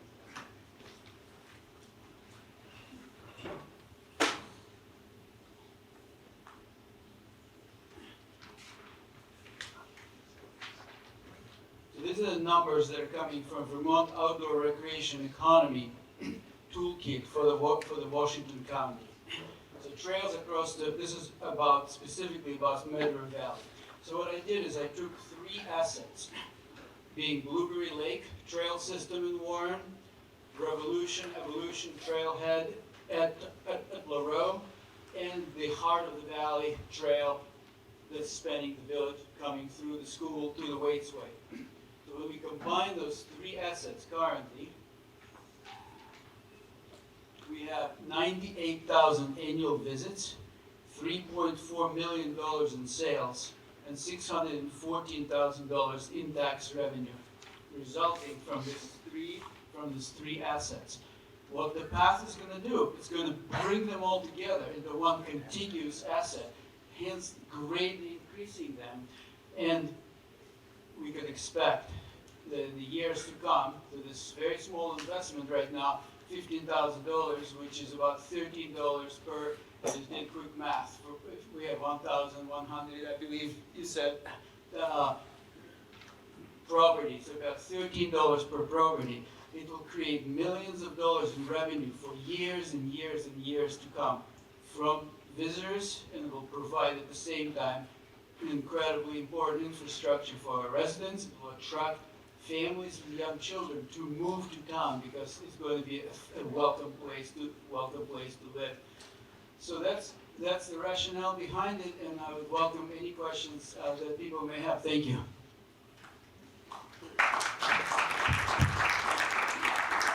Any questions or comments? Yes, Stefan, could you please come to the microphone?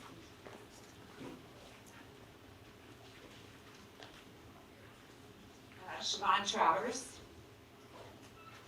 I think I just heard 5 years more into Waitsfield. Understand in Moortown, 1,300 feet, it took 8 years to do sidewalk of 1,300 feet. 5 years sounds a little overly positive. I, myself, am concerned that this is maybe a decade or 2-year project, and I may never see it, but that's all right. But I'm wondering, what happens after this 1-year temporary vote for this? What's the plan for the 2nd year and the 3rd year and the 4th year and the 5th year and the 6th year and the 7th? Because we're probably going to keep voting on this year after year unless there's another plan that the Mad River Path has available to them so that we don't keep doing this. Thank you. Would anyone like to respond to that?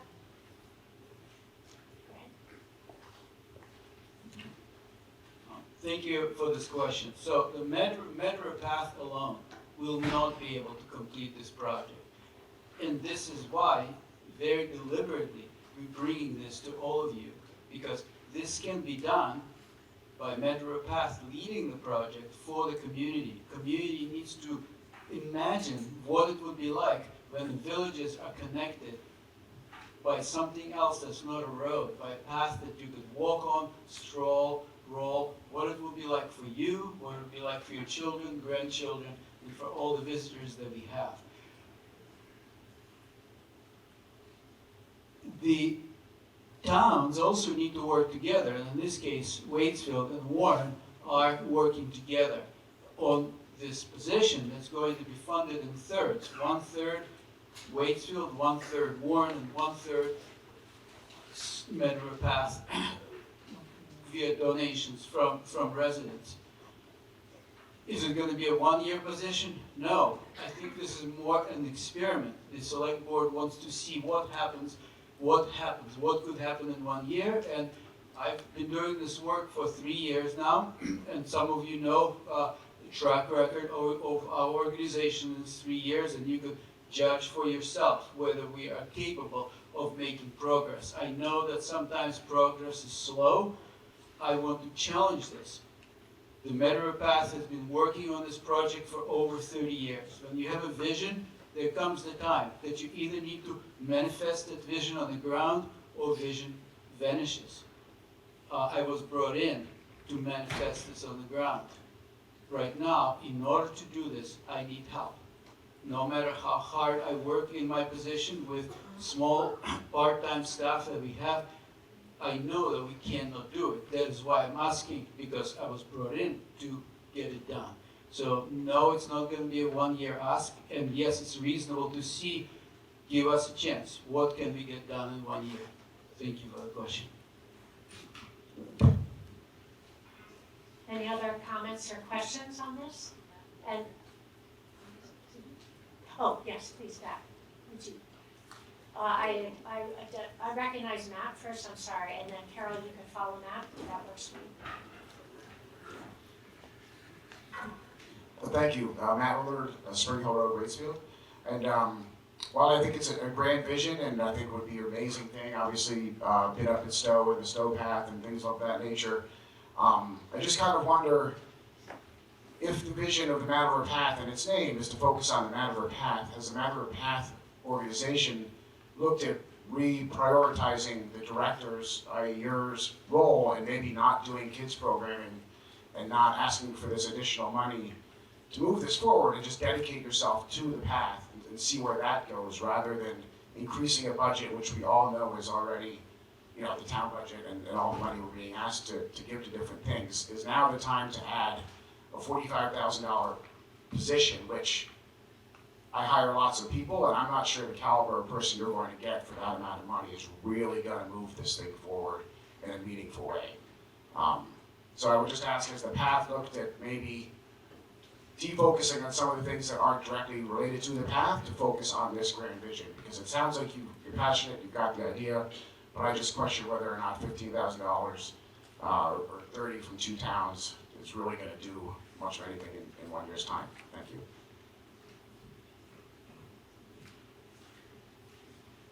Would you like to respond to that question? Yes, you may.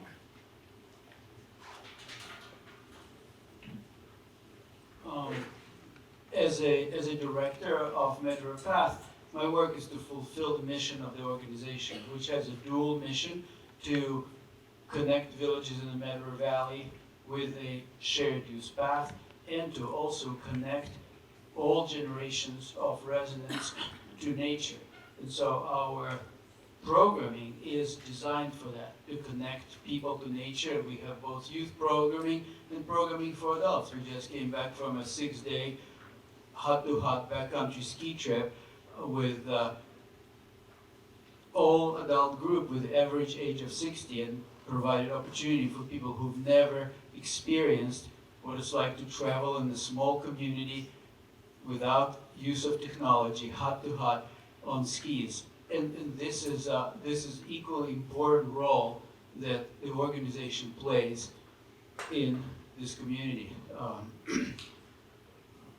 don't know if I answered your question, Matt, why that is important to us. Would you like a follow-up, Matt? With no objection on that follow-up. Thank you for answering, and I think I do understand the answer. I guess my request would be maybe the Matador Path should look at focusing on the path and some of this other program, you know, look at your mission and rather than come for what I consider probably short-term money that if it's an experiment that doesn't work, we've spent money we didn't need to, and you know, if you've re-envisioning it might be the better way to go. Thank you. Carol Hosford?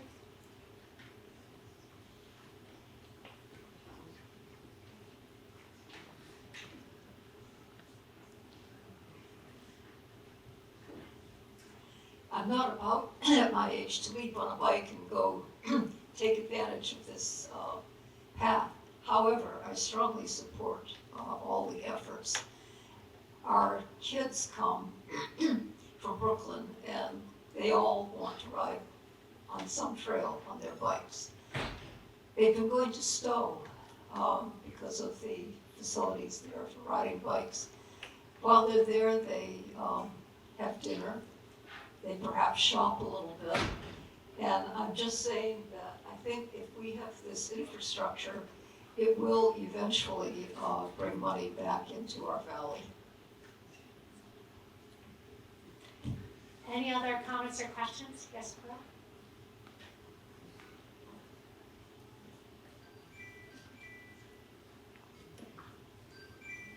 Yes, Pearl Vargas, live in Waitsfield. Question in regards to the fact you stated that you have talked to landowners and how they're going to react to going on their property. Has that been done? With no exception, I will have Misha respond to that question.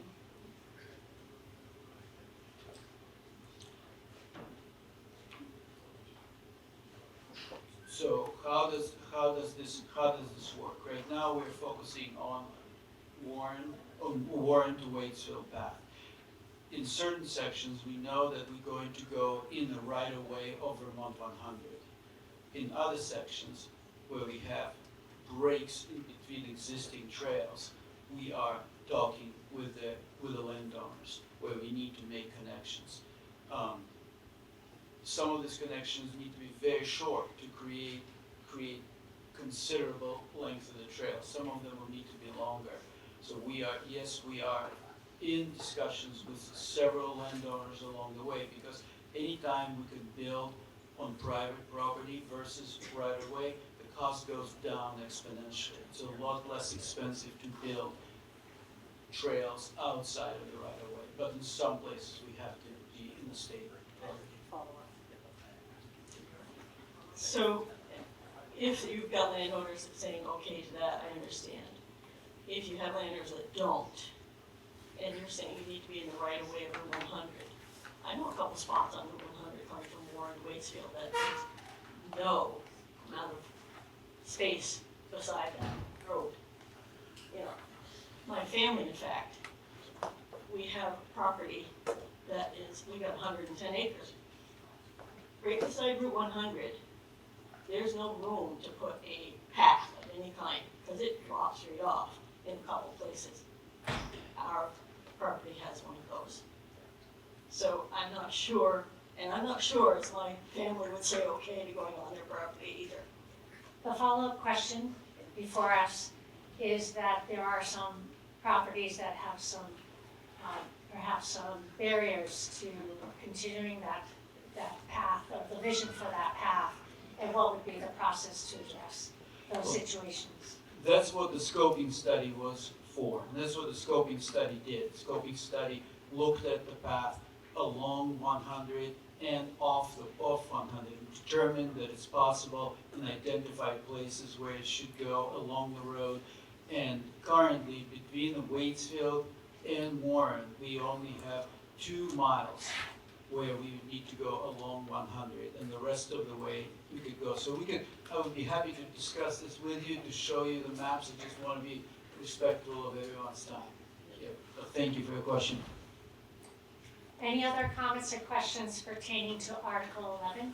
Yes, please come to the microphone and state your name, please. Yes, hi, Rudy Baldwin, North Road.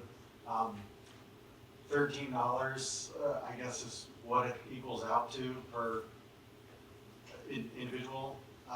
It seems fairly affordable to access this resource. It's something that my family and I use, and would be happy to contribute that small amount to be able to continue use and potentially expand the use. As far as the economic driver of the path, it seems very promising, and necessary infrastructure to keep supporting. Thanks.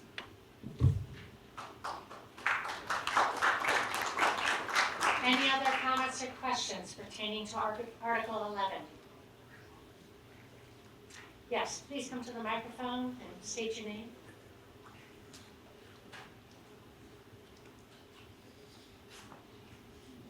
Well,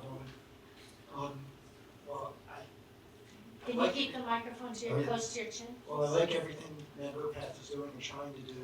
I think it's a slippery slope to ask taxpayers to pay private salary for a private organization. Yeah, only $13, but there are several things, nickel and dime is, we're already pressed in with taxes. That seems like not really a appropriate use of taxpayer funds. Any other? Call the question. Okay, we have a motion to call the question, and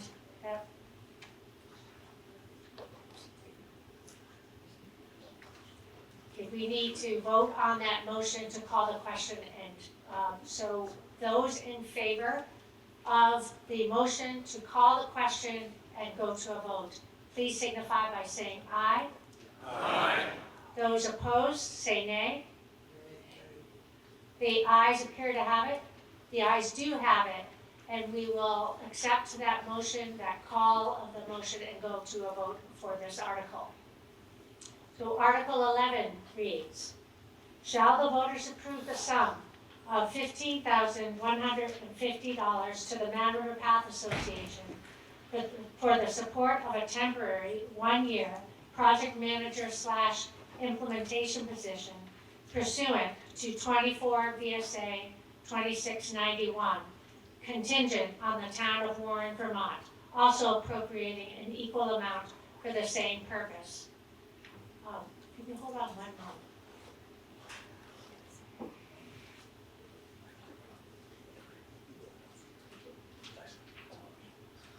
I was clarifying that I had a second of the motion to call, and Brian should clarify that he was the second. So we'll go to the vote. All those in favor of the motion in front of us, Article 11, please signify by saying aye. Aye. Although opposed, no, signify by saying no. No. Please signify now by saying no. No. The ayes appear to have it. The ayes do have it.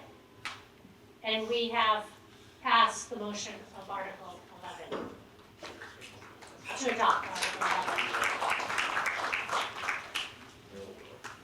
Now this brings us to Article 12, which reads to transact any other business that may legally come before the meeting. Now, this is something that we legally act upon, because specifics on particular items have not been duly warned, but this leaves us a few options to really vote on anything. But this gives us an opportunity to ask the select board or others questions, or to make announcements.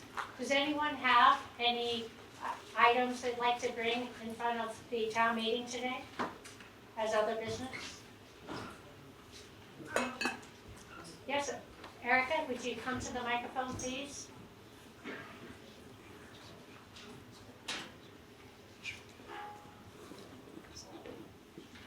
Eric Strom, Charlie. Nice to see you. Thank you again for all of your hard work. This is like a very thankless job, I can only imagine, but we are thankful for you. I just want to talk to Siobhan's comment and the fact that we're going to be paving the Jocelyn Hill Road and make an announcement. You'll probably see my commentary in the paper here soon, but we have a speeding problem in town. So you can pave the crap out of it, you can make it wider, you can make it's going to be safer. I live on East Road, and you can see my videos 60 miles an hour up and down my road while we're walking. The commentary back and forth is 35, 40, what's the difference? There's a difference. So I encourage you to get a cup of coffee and go sit at the on Bridge Street at either the Miramar Club or at the lovely cemetery there, and take note of your neighbors and how fast they drive. And then consider how much we want to pave. When we want bike lanes, doesn't matter. If we work, we live in a community, we have to respect each other's space, our roads. Please do that. Please pass it on to your neighbors. Think of it karmically. If you want someone to drive your speed limit on your road in front of your house, please do so in front of their homes as well. Thank you. Any other items that you'd like to bring in front of the town meeting today? Well, I'd like to thank you all for coming. Seeing no other comments or business coming before this town meeting, I'll accept a motion to recess the town meeting, Waitsfield town meeting, effective until the closing of the polls for Australian ballot items at 7 p.m. Is there a motion for that? Oh, Beth, thank you. Beth Phillips. Do I hear a second? Second. Oh, who was the second? Charlie. Thank you, Charlie. All those in favor of the motion, please say aye. Aye. Those opposed, say nay. And the ayes appear to have